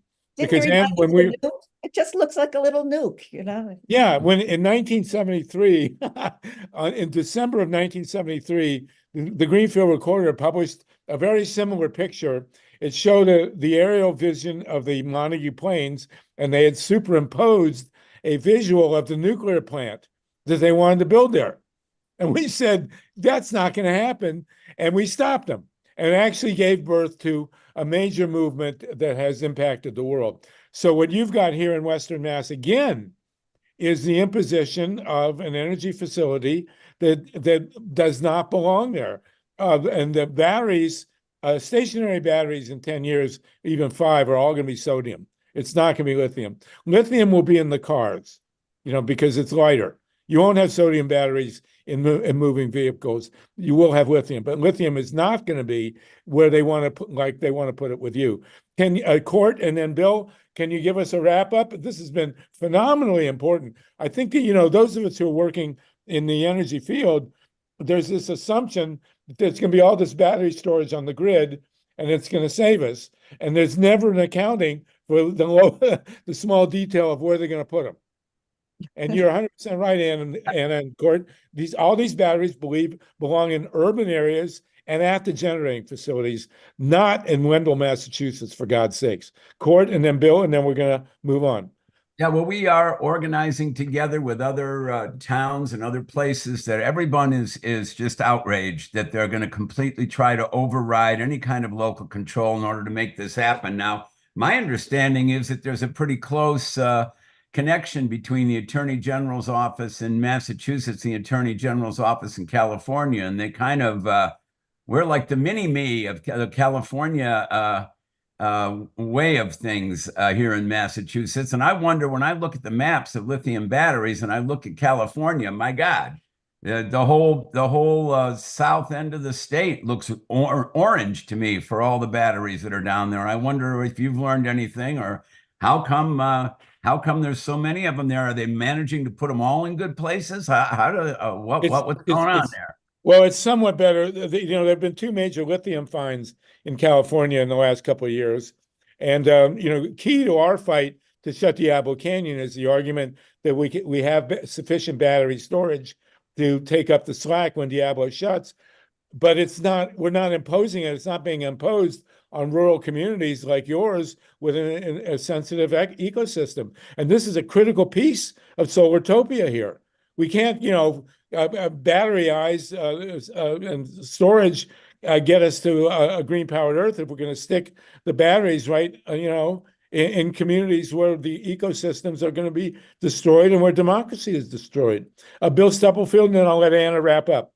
Yes, this is the wrong project in the wrong place for the reasons you just articulated. This is living forest in a world where the mass extinction is a growing risk, where carbon is being sequestered and protected if we will only protect the forest. But we are for clean energy. We see the necessity of an energy transition, but it's got to be a democratic transition. It has to include all of us, not just the top command and control from the central office. And we have these state agencies that are really branch offices of the corporate power structure that just shoehorn these projects in, even though the state itself has shown there's enough room, rooftops and parking lots and the like, brownfields, where this kind of infrastructure could be more than adequately provided in the state. So that's our struggle. And it's not just Wendell, obviously, it's towns all over the country and we who are supporting this transition need to be sensitive to. Anna, Georgie, you want to wrap us up? Great presentation, you guys. Really appreciate it. There's one thing that wasn't mentioned, and that is energy conservation and waste. And just, we cannot go on this way, and it's this idea that we just need to grow and electrify and just, no limits to growth. And we're destroying a lot if we do that. And we have to, time for the great turning. Right? Yes. Well, you guys are great. I can attest to your power as activists, and I fully expect us to win. If you start to do more, we do have some experience occupying industrial sites. Court Dorsey has been the balladeer of so much of our direct action, and a great coordinator, author of No Nukes, the great handbook on nuclear power. Bill, the best beard in Western Mass. It's great to see all you guys. What is your website again? And then we'll move on. nabunited.org. It's brand new. It's just a couple of months old. And Sluggo, come visit, and we'll have a party there. And it's really going to be, I think it's going to be getting the word out rather than fighting in the legal arena. Well, we may do that too, but I'm going to be back there in June, and I fully expect to be surrounded by acres of clams. We have a song. Court did our own song. So there you go. All right. Listen, thank you guys. Thank you, everybody. Wendy, can you very quickly come, and then we're going to go to Camilla Reese. Thank you again. Let's win. Camilla Reese is going to introduce us to a great, important session with Dr. Meryl Nass and Mary Holland on this huge WHO issue. Wendy, real quick, please. Thank you for the very, very, very quickly. And thank you all so much for an amazing presentation. Thank you for just being with us in the decentralization, and keep coming back and talking more. Thank you. So green amendments. Maya Van Rossum was on with us a little while ago. I guess she had to hop off, but she has forthegenerations.org. Green amendments are rights of nature. You can amend your state constitution and put it in the Bill of Rights section. So it needs to be voted on, but then it supersedes the legislature. Excuse me. It's New York is already stopping a lot of permits because their nature, you can hold the government accountable, and they are liable if your project destroys the right to access clean nature. It's how the kids won the climate suit in Montana. Forthegenerations.org, green amendments. We'll introduce you the next time on. Thank you. Thanks for the time. And Wendy, you and Anna and Court and Bill should connect with Maya, and let's get one on the ballot in Massachusetts. I'm sure we can get it passed. Okay, and you heard it here first. Okay, thank you so much. Thank you, guys. Good to see you, and I hope to see you soon. Camilla Reese, you have done the great service of bringing Mary Holland and Dr. Meryl Nass on with us to discuss this World Health Organization situation. Do you want to intro this segment, please? Thank you, Harvey. Today we have two very knowledgeable experts about the World Health Organization's proposed pandemic preparedness agreement and related modifications to the international health regulations that are going to actually be voted on next week, starting next week at the World Health Organization's annual meeting. So it is believed by many attorneys general, and those who have read through these documents carefully that this will erode national sovereignty and revoke human, civil, and constitutional rights that we take for granted. So from my reading of this situation, we're in what appears to be the very early days of a movement toward a world government in which pharma-funded and pharma-influenced World Health Organization will be able to dictate policy for nations, decide what's true and false, direct extensive global surveillance and censorship, and extend its reach well beyond human health. So what the media has reported about these documents that you might have read, although most people are really in the dark that this is even happening, is not at all consistent with what what is actually in the documents, as we're going to hear today. The public has been greatly misinformed, and freedoms essential to democracy are at risk. And it appears that our government is going along with this scheme. So from all that I've heard, this should be a nonpartisan issue of concern to every American.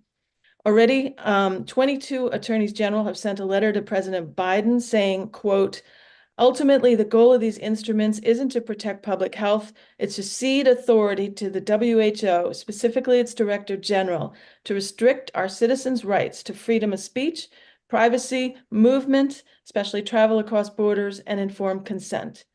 Also, several states have passed laws saying that they will not obey any such WHO directives.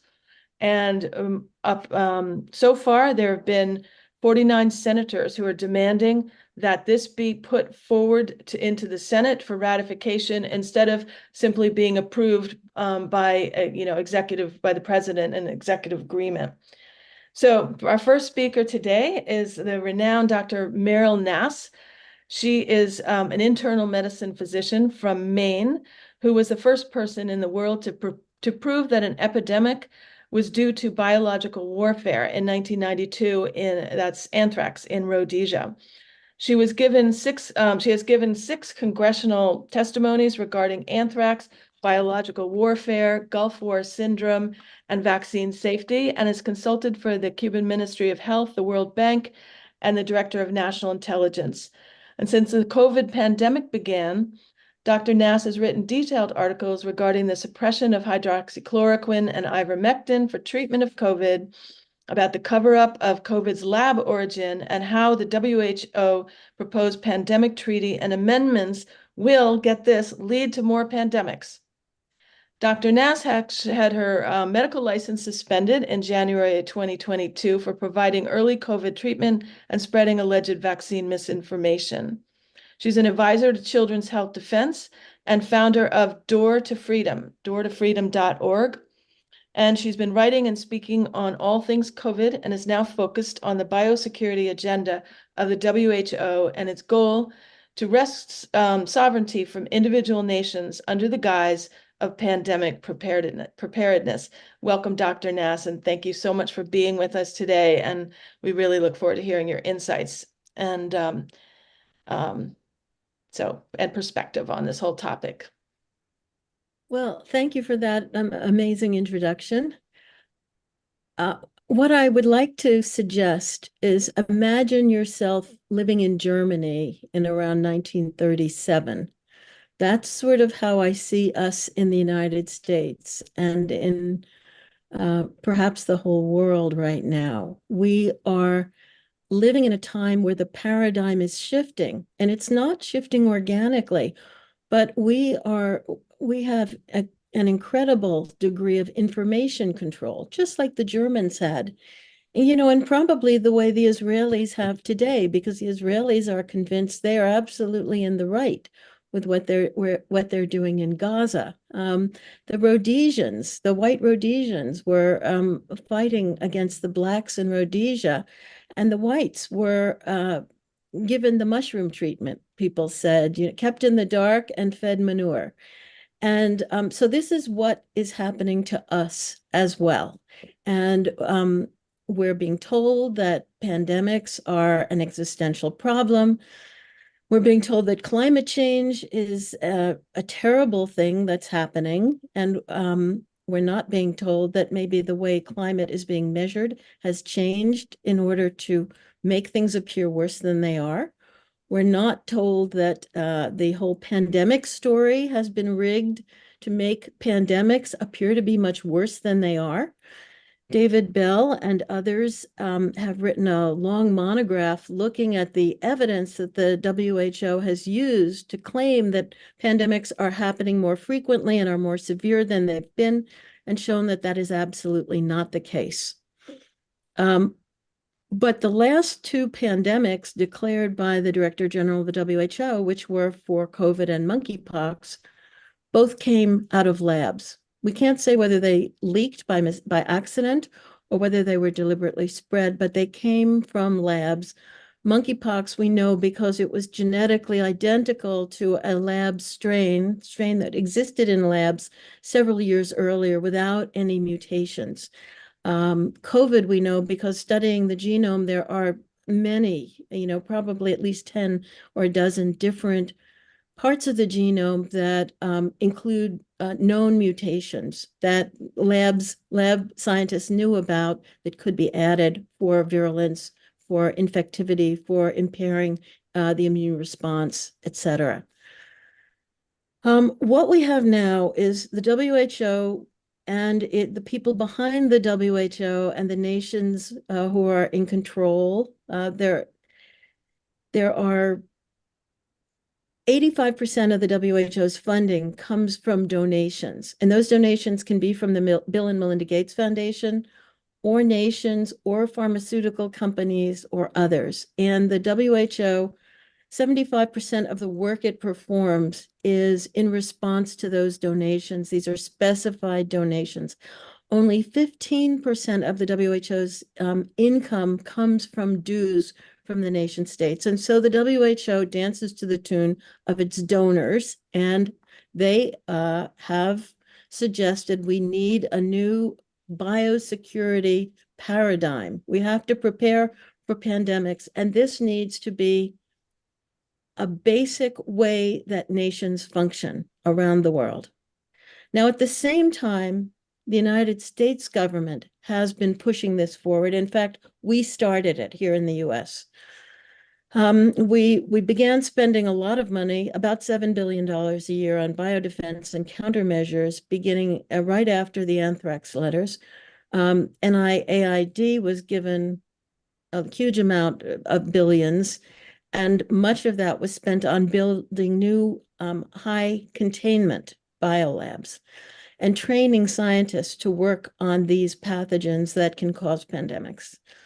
In case the WHO is unable to pass the treaty and massive amendments to its international health regulations next week, the United States and the EU and the G7 and the G20 still have plans to push forward the identical program. The United States issued a document called the Global Health Security Strategy in April, a month ago, and it has virtually the same items in it that are included in the WHO documents. And those include the absolute need for nations to rush out vaccines without a license. So they need to create legal structures in order to do so. They need to create liability shields for these products, because obviously you can't guarantee safety or efficacy if you're rushing things out very quickly.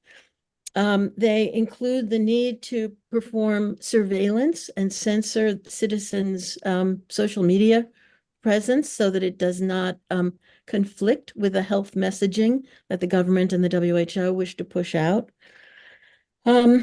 Both of them suggest a need for, well, a lot of money. So the WHO budget is to go up about 10 times what it is now to manage this massive biosecurity agenda with new biolabs and a pandemic access and benefit sharing system in which nations will try to find new deadly pandemic organisms that can cause pandemics, and then give them to the WHO for its biolabs, and then they will be shared globally with laboratories, pharmaceutical companies, research centers, and whoever the WHO or the United States government wants to share them with. It's of interest that only on Friday, the 17th of May, Senator Roger Marshall sent a letter to the Defense Department Inspector General talking about a US government program that spent $200 million. It's called PREDICT, paid off Peter Daszak and his associates at Metabiota and at the University of California, Davis, to collect pathogens, these same pathogens, from over 30 countries around the world. And then DOD paid again to collect them for scientists at Fort Detrick and other DOD centers from the University of California, Davis. So our government paid to collect over 2,000 samples from the University of California that had come from collections around the world. And why are we doing this? Why are we doing this? We have a biological weapons convention that says we're not supposed to do research on these organisms. We have a UN Security Council resolution from 2004 that says we're not supposed to do research on these organisms or proliferate them. We're not supposed to collect them. And we have Robert Redfield, who told Congress that no gain-of-function research had ever resulted in any drug or vaccine that he was aware of. So what I'm telling you is, for whatever reason, our governments are creating a plan to turn the future into a period of time of fear and planning for pandemics. And the plans are not those that we would like. You can't roll out a safe vaccine in 100 or 130 days. It normally takes 10 to 15 years to come up with a vaccine, and most vaccines fail in the process of development. So we're looking at a very dangerous time. We've been working to get the senators, the members of Congress, and the state legislatures, and everyone up to speed on what is going on, because the major media have covered this up and it's been suppressed by most of the social media as well. And Thank you, although Dr. we've Nass. had great We're running success, short on time. yeah, So I'm just coming to the end. Okay, sure. So we've had great success, but we've got to spread the word, because no matter what the vote is next week, it's not going away. Thanks. Thank you very much. And so our next speaker, we're going to hold questions. There is an important question point in the chat from Mike Hirsch, who says WHO proposed a voluntary treaty that doesn't include any of these scare tactics. And there's a link if you want to check it out. But meanwhile, we're going to turn to— That's not true. I don't think he's read it. Otherwise, he wouldn't say that. So Mike Hirsch, I invite you to read the treaty. Okay, great. Thank you. Thank you, Dr. Nass. Okay, next is Mary Holland, who is an attorney, and she's CEO of Children's Health Defense, and she's been involved in the health freedom movement for over 2 decades. She previously served as Children's Health Defense General Counsel, overseeing its litigation regarding mandates, exemptions, informed consent, free speech, and government regulation. She's co-author of several books on vaccines, including Turtles All the Way Down, Vaccine Science and Myths, and the HPV Vaccine on Trial, Seeking Justice for a Generation Betrayed. Before joining Children's Health Defense, she taught for many years at the NYU School of Law and Columbia Law School. Welcome, Mary. Thank you so much for being with us. Camilla, thank you so much for having me. So I was privileged to listen in before we just started the WHO conversation. And you talked about, one of the prior speakers talked about a democratic process, corporate power structures, and decentralization. And these are precisely the issues at the heart of what's happening with the World Health Organization. Sadly, this has been treated as a partisan issue. It's not a partisan issue. I just want to explain that what is being on offer, and I agree with the gentleman who said, they don't have an implementation mechanism yet for this. I think that's correct. But with a budget 10 times what the WHO has today, they have every intent to create an infrastructure to implement this. So I think most normal people think, oh, thank God, COVID's over. We don't have to worry about it. What the World Health Organization health regulations or treaty, or if that fails, then other things in the international sort of configuration, it's really to be able to run COVID processes globally. Again, they did it before, but without the infrastructure. So the ability to have lockdowns, to have testing, to have rushed experimental vaccines, to have suppression of drugs, to have all of these distancing enforced internationally, they want to put in place better mechanisms to make that happen.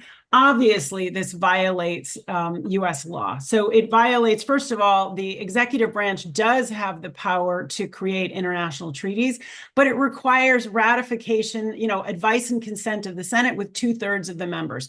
49 members of the Senate, sadly, all of one party, have said, no, this is unconstitutional. But if you go forward, there's a bill, S444, to require that it has advice and consent.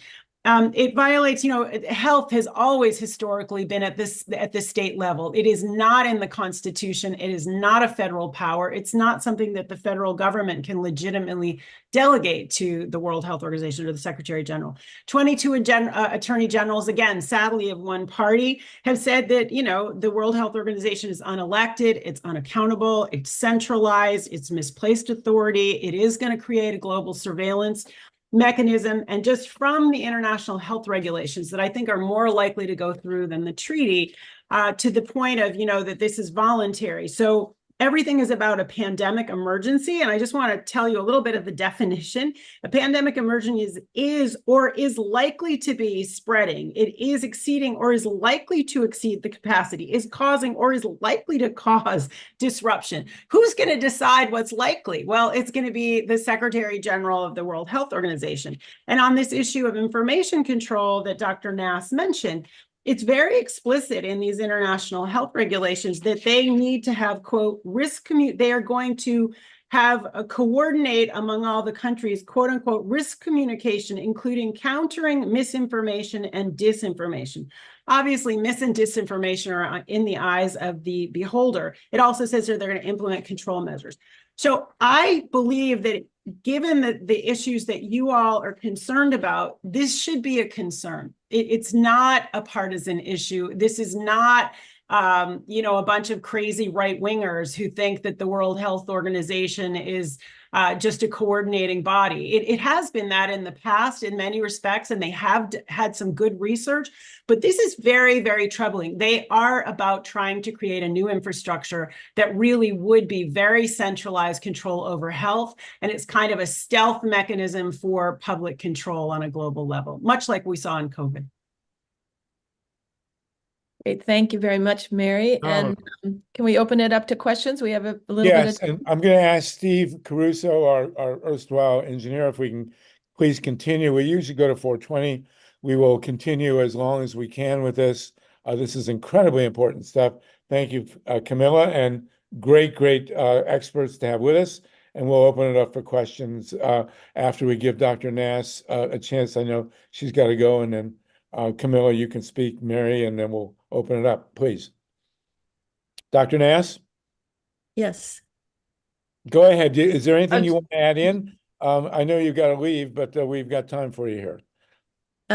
No, I think the person who's been writing in the chat, Mike Hirsch, I've simply given you a URL so that anyone who wants to look at the documents can do so and see that everything Mary and I said is absolutely true, and that the WHO has taken a leaf out of the Nazis and decided to go ahead with the big lie and simply lie repeatedly, and they've lied to Congress, they've lied to members of Parliament, and they're continuing to lie because the only way you can get these documents passed is if people don't know what's in them. And I'm sorry that Mike Hirsch has swallowed the propaganda, but I've given him a link where he can read every draft of each document and figure out for himself what's in them. So, Dr. Nass, has the media been parroting what the narrative of the WHO? Yes. So that's what everybody thinks based on what has been in the news? Correct. Unless you're reading the old, the alt media that we're in. Mm-hmm. Well, I'm sure Mike will have, I think if Mike is still with us today, we'll have something to say, but Mary Holland, go ahead. Well, I'm happy to, I'd love to hear comments, and I'd love to be able to respond to them. I think this has been portrayed as a partisan issue, and I think that's really a mistake, because from my perspective, this is not a partisan issue. And as I said, it's very consistent with the conversation you were just having about energy. We don't want it to be centralized. We don't want it to be corporate controlled. We want it to be democratic. Those are exactly the things that Meryl and I are talking about here with the WHO. So do these agreements actually allow the WHO to force nations to pass laws?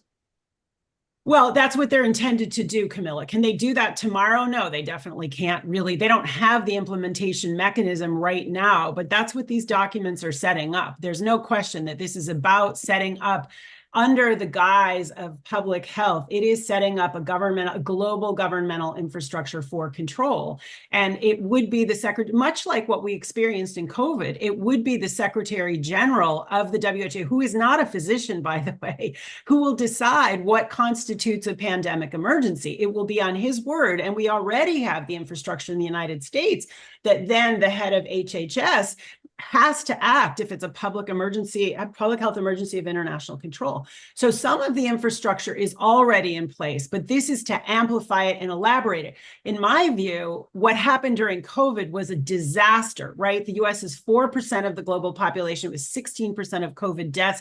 We suppressed legitimate medications. The hospitals killed people, unfortunately, with very unfortunate protocols. It was a disaster. But basically, the WHO is holding out COVID as a great success, and we just need to give them 10 times as much money.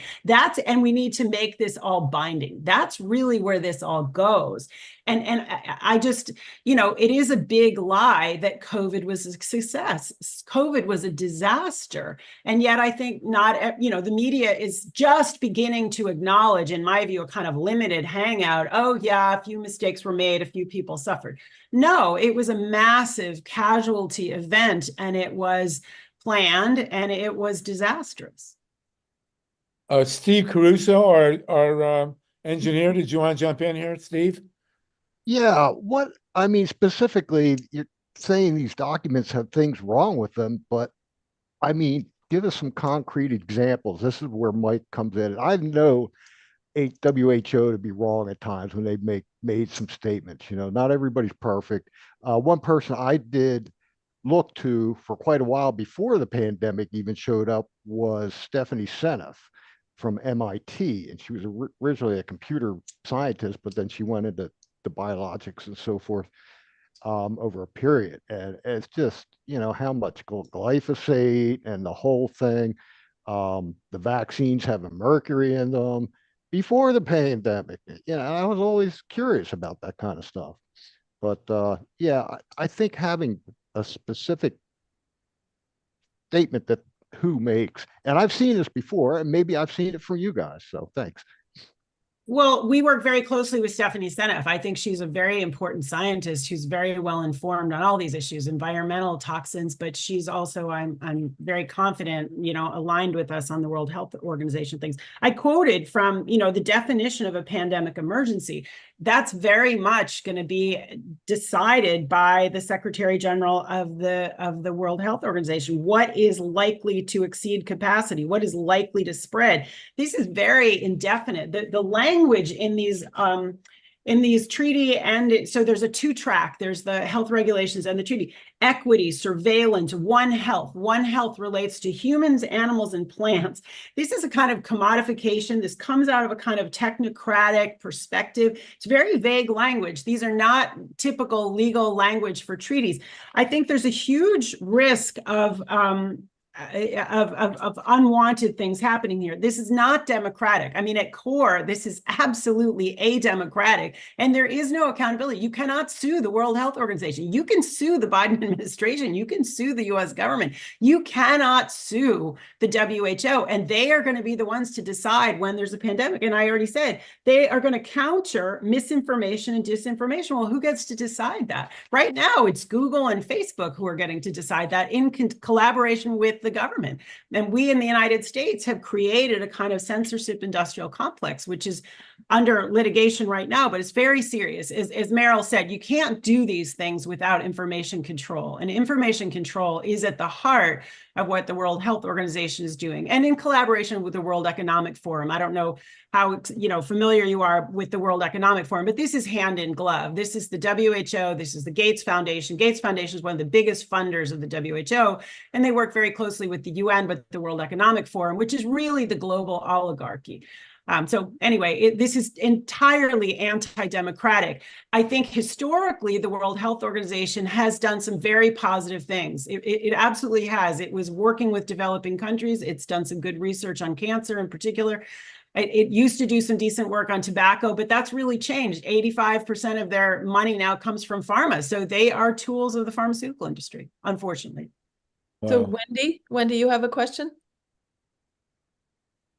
Wendy? Thank you.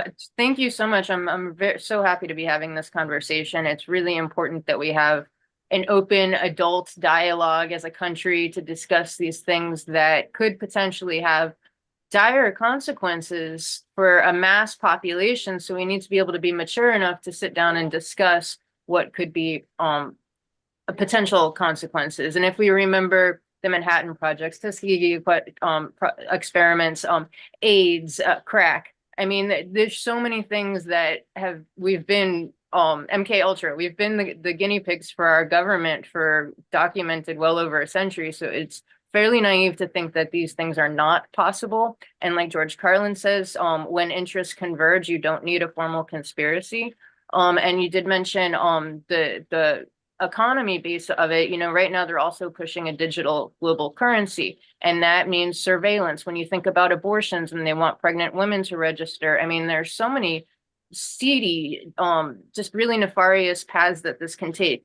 Fluoride is another route. I would really encourage people to look up something called Codex Alimentarius. I think 2030 is something that came out, and these are things that people can just look more into. But you mentioned democracy, and I just would really want people to understand that I'm in Florida. DeSantis got popular, and a lot of people moved here to get away from the vaccine mandates.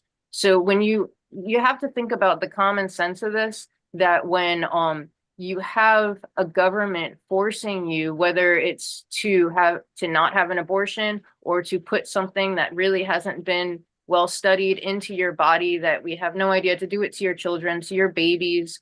I mean, these are things that when you just know it's a red flag when someone's trying to force you to do it and don't give you a choice. And then all of a sudden, the natural homeopathic medicines that have been common for throughout time are all of a sudden vilified, and you can't find them on the shelves. Whole Foods stopped selling colloidal silver, and it went up to $60 a gram from $10 or an ounce, I'm sorry, overnight. So, you know, you just use your common sense, and, you know, when it comes to your health and your family's health, just make wise, mature, informed decisions. And like you said, it's an information war. Just like they're covering the war and the atrocities and the genocide happening in Gaza right now, they're doing the same thing with your health and your vegetables. So thank you so much. Thank you, Wendy. Tatanka? Yeah, my wife and I have held a Zoom meeting for over 2 years with half people vaxxed, half people unvaxxed, and we read really uncontested information. And one of the things that was just shocking to me was the data, and I'd love to hear your comment on it. The data from poor countries around the world that were not able to be vaccinated, and their experience compared to the ones that were.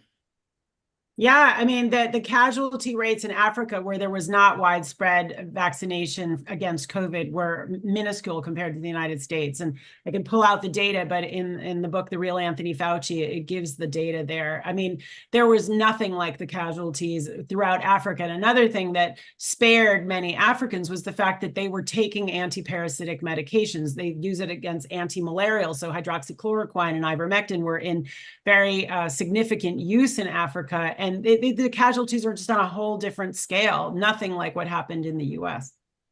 Yeah, the other thing is that my inquiry was opened by our primary health physician, who basically said in complete frustration that she's unable to serve her role as a physician with the Hippocratic Oath, because it was the first time she's been given, and this was the vaccines for COVID, first time I've been given something where I have no idea what's in it, and I'm just ordered to give it to people.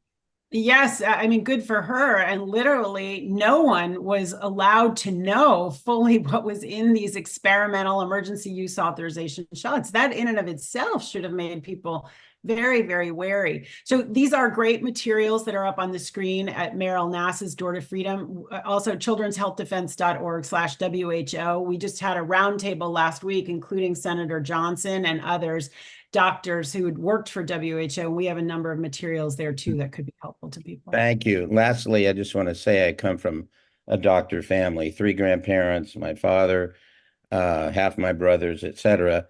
one who's worked on mRNA vaccine research for over a dozen years. So I have all sides, and I really appreciate you saying this is a nonpartisan issue. I mean, corporate capture of anything in the government is a nonpartisan issue. It should concern everyone. That's all I'll say. And I too come from a very hyper medicalized family. I'm not against, mainstream medicine. I'm not against doctors.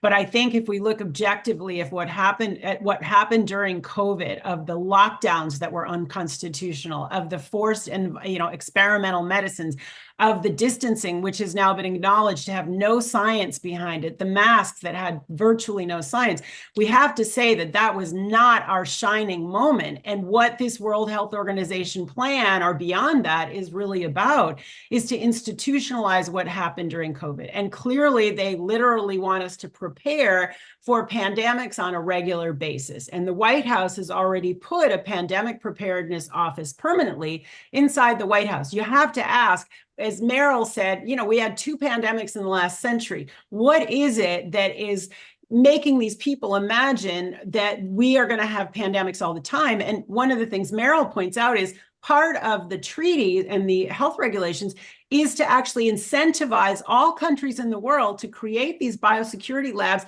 and to go and ferret out pathogens that could be souped up through gain of function. So the very process itself is likely to make pandemics more likely. And how could we be behind that? It just doesn't make sense. I also never understood what gain of function was. Could you explain that? Yes, I think it's a euphemism for bioweapons. So let me say this is important. And I recommend to you Bobby Kennedy's latest book called The Wuhan Cover-Up and the Terrifying Bioweapons Arms Race. Vaccines have always been connected to bioweapons research. If you want to do bioweapons research in the last 40 years, you call it vaccine research, and you come up with the pathogen, and then you come up with the vaccine against the pathogen.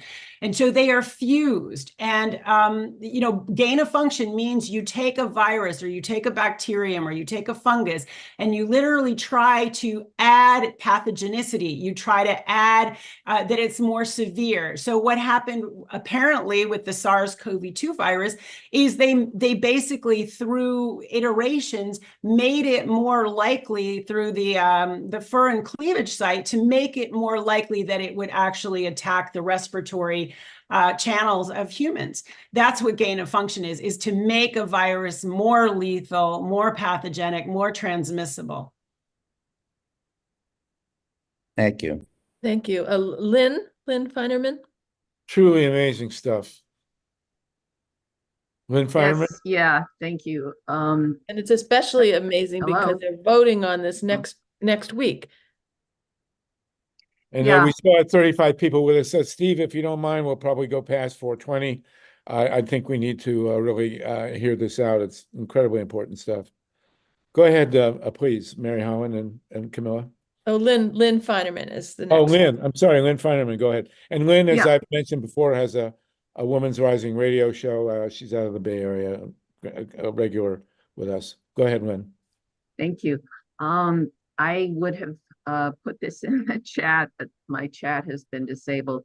I would just like to emphasize that anybody who who wants to know more about the process by which the pharmaceutical companies will take control of this entire process should read Davos Man by Peter S. Goodman. He makes it very clear what the culture is, particularly of the pharmaceutical companies, and how they operate and how they make the entire drug system a monopoly. Thank you. Thank you. Do we have any other questions? I just like to add to that, monopoly is a piece of it, but one of the things that happened first with the childhood vaccine schedule in the United States, but then was really souped up after 9/11 with the anthrax attacks, was the liability shield. And this is now being globalized, and this is really important. So basically, if you're injured by a vaccine, any vaccine on the federally recommended childhood schedule, you essentially can't get compensated, and you can't sue the manufacturer or the physician. You have to go to a compensation program.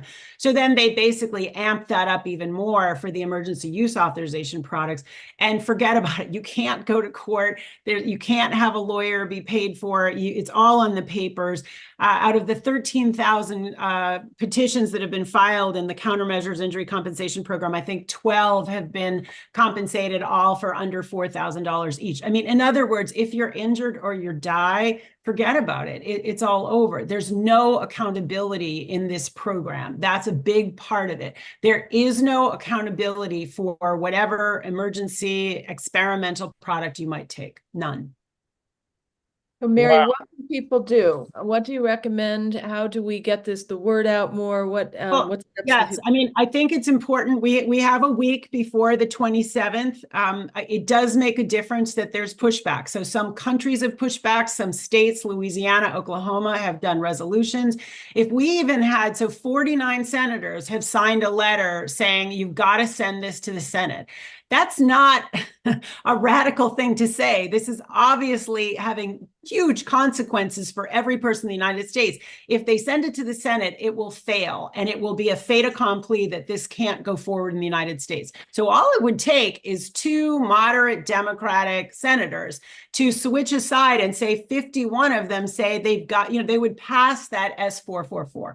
So if you go to childrenshealthdefense.org/WHO, there's a take action link. It can automatically send a letter to your 2 senators and to your congressperson and to your state representatives.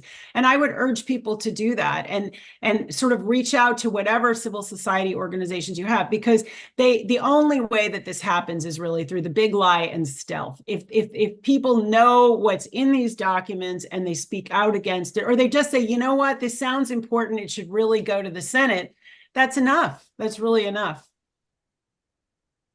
Wow, fantastic stuff. So, do you have a website to put on in the chat here? Some people are saying their chat. Sure. I'll just put here the website that we just did a very, there you go, childrenshealthdefense.org/WHO. And at WHO, we have a lot of materials that you can then use to reach out to your legislators and to learn more about it and to go read the treaties itself. There you go. Stop the WHO power grab. And by the way, they also have a fantastic newsletter that's called The Defender that covers a wide range of topics ranging from, EMFs to avian flu to pesticides, censorship, even this one I had never heard of, toxic sterilization of medical instruments.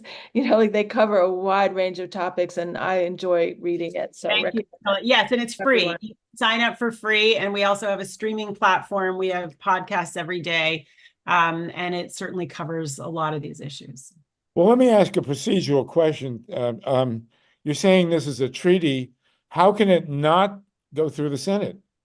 I mean, the Senate has to approve all treaties. Yeah?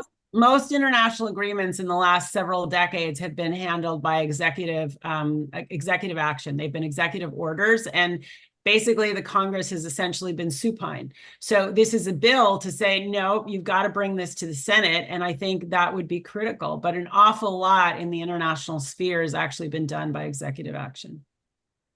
So you're saying it'll take a piece of legislation to force this to be then considered by the Senate? Yes, correct. So if it passes...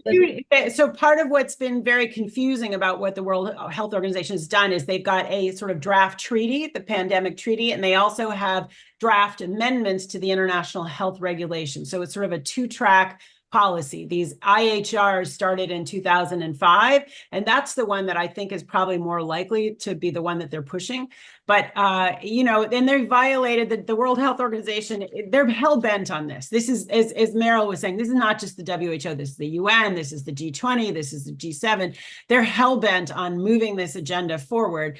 And basically, they haven't even followed their own rules. So they were supposed to make the treaty text available 4 months in advance. They didn't do it. They were supposed to have stopped any work on the amendments. They didn't do it. They're still negotiating them now. This is not a good sign. So if it were to pass, would a future president then be able to? Yes, well, if it passes by an executive order, yes, then the next person could retract that. If the Senate advises and consents against it, then presumably the next president, if he or she wanted that to happen, I guess he at this point, that person would have to basically go back to the drawing board. Amazing stuff, truly amazing. Camilla, thank you so much for bringing these two great women to speak to us. Is there more that you want to add up? We're actually at 4:20, but no, we I can think keep that's going. about it, unless there's something Mary would like to say. I'm sorry, Mary, Dr. Nass had to leave to be on another call. Well, she was great. It was great to have her. We'll certainly want to have her back. Camilla, do you want to wrap here? Anything further you want to say? No, nothing really. Okay. I think we've heard it all. It's a very right. serious situation. There's a vote is next week, or not the vote, but the meeting starts next Monday, a week from today. And so it's really important that people use whatever the connections they can to call up their senators, call up their, members of Congress, call up even their state representatives, and use whatever channels they have to get this out. And this will be on the radio, but it will also be on the GREEP website, and people can start to share it in social media. But we need to participate in our democracy and stand up for what, against what we see is happening. Fantastic, really amazing. Thank you so much, everybody. What an incredible 2 hours. I'm always nothing wipes me out like these 2.5-hour sessions here. But next week is Memorial Day. We don't want to impose on people's holidays. We will certainly be back the week after. We are making great strides in developing our guide and website for saving this upcoming election. Very big deal, and we're going to return to that in 2 weeks. Following David Swanson's great peace activism with David Hartsough. And thank you also, Vinnie. Let's hope that by the time we meet in 2 weeks, Julian Assange is out of jail. That will be a great step forward. But it does not appear that he's going to be brought back here, which is, there's no way I can see, given the law, that is hugely good news. Maybe Joe Biden can free Julian, Leonard Peltier, restore Steve Donziger's license, Mumia, the whole deal. So let's hope that all happens as soon as possible. Like I say, again, we'll convene again in 2 weeks. Mike Hirsch and then Wendy Lederman. Mike, go ahead, and then Wendy.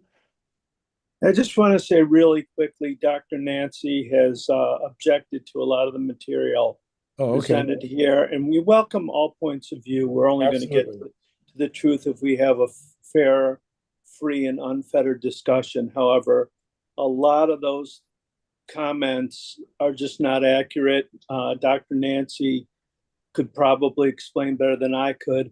I went to the WHO website, looked at the materials. The reason that the treaty isn't available at the moment is it's still under negotiation. It's being negotiated democratically among 120 or more nations. So it's going to be a long, painstaking process, but it is a public process. And I think the problem is there's a lot of bad stuff that the pharmaceutical corporations do, including charging people, including not allowing generics to go into emerging nations where they desperately need medication, including taking advantage of public funding for research and then turning around and charging us out the wazoo. I'm not defending any of that, but the WHO, as imperfect as it is, strives to be an open and democratic and inclusive organization. And I'm really wary of painting with an overbroad brush and impugning the WHO, which is presenting important information about the mass murder in Gaza that everybody can rely on when Israel is lying about what's going on. The WHO has, like Steve Caruso said, they're not perfect. Nobody's perfect. And the WHO is hampered because it's got 120-something mistresses to answer to. But I just want to underscore that we have to be really, really careful. And nobody has all the answers, and nobody's always right, and nobody's always wrong. But as Dr. Nancy pointed out, there's some very dangerous misinformation, anti-vaxxer nonsense that's gone on here. And I really want to say that vaccines, you know, far from perfect, and some have been infected and caused harm. But the COVID vaccine overall has saved lives. And because it has prevented the spread from person to person, it has prevented the spread. The Mayo Clinic, a lot of independent organizations have all said that. And there's a dangerous misinformation. And I want to agree, this is a nonpartisan issue. There are people on the right, left, and center who are wrong about vaccines. And it's very frustrating to the medical community when they're trying very hard to get better outcomes. And because of Trump, and because of MAGA, and because of some people like RFK Jr. on the left, I guess he's on the left, spreading nonsense unnecessarily, people have died. And we need to do better. That's all I'm going to say. Well, listen, like, can we get Mary Holland to respond? Mary like has written several books on vaccines. She's immersed in the subject and really read the WHO documents. So Mary, if you could just Yeah, respond. if I could, just 2 points. One is that in the international health regulations, Article 55(2) requires that any treaty be given 4 months for consideration. That clearly is a rule that they've broken. That ought to give us pause. On the issue of COVID shots, they've been proven not to stop infection or transmission. That's already been upheld in court decisions. There's a lot of scientific documentation on that. The Cleveland Clinic has pointed out that the more boosters people got, the more likely they were to get COVID. So I would urge you to go back and look at the science on that.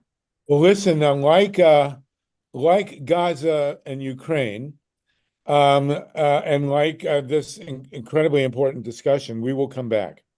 You know, I hope by the time we come back that Netanyahu and Sinwar are jointly facing an international tribunal. As far as I'm concerned, Netanyahu and Hamas are joined at the hip. And we are going to also have this incredibly important discussion on the vaccines. So Camilla, you've done a magnificent job of putting this session together. In 2, 3, 4 weeks, let's reconvene and have a full-blown hour on both sides or all sides. These are issues that don't have just 2 sides. You know, they have many sides. So we will have that, and we will revisit Gaza and Ukraine. And hopefully by the time we do, Julian Assange will be on the Zoom with us. That would be wonderful, wouldn't it? Thanks again, Camilla, for this beautiful. Mary, thank you, Mary. Thank you, Dr. Nass. Wendy, did you want to throw something in here before we disappear? This has been an incredible session. Thank you, Steve Caruso, for engineering, Mike Hirsch for participating, Myra, everybody. Go ahead, Wendy. Thank you. Yeah, there's so much to say. I raised my hand for one thing, but I just want to address real quick. I do want to say that you know, since we are engaging in an educated and objective conversation, that nothing that has been stated here today has been nonsense. And the life work that you ladies have done in an environment that is so stigmatized and difficult to push through, you know, especially being women, is another triumph. So thank you, and please continue the important work that you're doing. I do want to, just for the recording, for the and we love Dr. Nancy, we respect her greatly, but she's not an internal medicine doctor. I believe she's more in mental health. So if we're going to use that for a reference, I just wanted to give that disclaimer. I've been following this work for a long time. I just want to say, because I know we're all over on time here, there was actually a secret COVID lab that was found in Fresno County just last year, and it was owned by a Chinese company. The only reason they found it is because the building code inspector found a hose running outside of a building that was supposed to be empty, and they went in and they found strands of like every virus communicable like that you can possibly imagine. And there's no, like, it was basically a huge cover up, and the city council in Fresno were the ones that were trying to get some attention on it. And so we have to think about like how many more of these are out there. And if that's happening, what else don't we know? And I think it's just really important that we have transparency, just like we call for in everything else in our government. This is our health. This is our family's health. We shouldn't mess around with like playing like, you know, Dr. Moreau or whatever. So thank you for your work, everybody, and appreciate Thank you, and you're not everybody. And I want to welcome, thank you, Wendy, for your that, and thank you, Nancy and Parco, a wonderful doctor, for your opinions too, and really great to have you with us as well. This has been, I think we've had more doctors per participant on this call than any other. Mary, you're more than welcome to come back anytime. Camilla, please do continue to organize these sessions. And Dr. Naparco, I hope in the next one we have that you will speak up. And Mike, thank you as well, along with Wendy. Well, I'm completely wiped, and I think this has been a phenomenal session. Anybody else want to jump in? Paul Newman has come back. And looking back on this, I mean, starting with Vinnie and the good news from London, and then the great David Swanson, the great David Hartsough, who I've known for decades, both of them. Phenomenal to have them with us. Phenomenal to have my buddies from Western Mass. It's a very, very big piece of the voyage to Solartopia, to make sure that we don't take important and good technologies like these batteries and stick them in the wrong place. I mean, that is a very, very, you know, we don't want to be cutting down forests to put up solar panels. That makes no sense whatsoever. It's all got to be on rooftops. And finally, this incredible discussion on, which is, I'm sure, as good as any has been conducted anywhere. So thank you again for supporting GREEP. Mila knows we need to build our YouTube audience here. We will not be together next weekend. Have a wonderful Memorial Day, and we'll see everybody in 2 weeks, okay? Thank you, Harvey. Thank you. Thank you, guys, everybody. No nukes, everybody. Go get some rest, toke up, get some dinner, and enjoy. Thank you, Camilla. Thank you, Mary. Si se puede. Free Assange. Shut Diablo Canyon, for God's sakes. Yes. Oh, yes. Absolutely. All right, everybody. We'll see you in 2 weeks. Okay. Si se puede.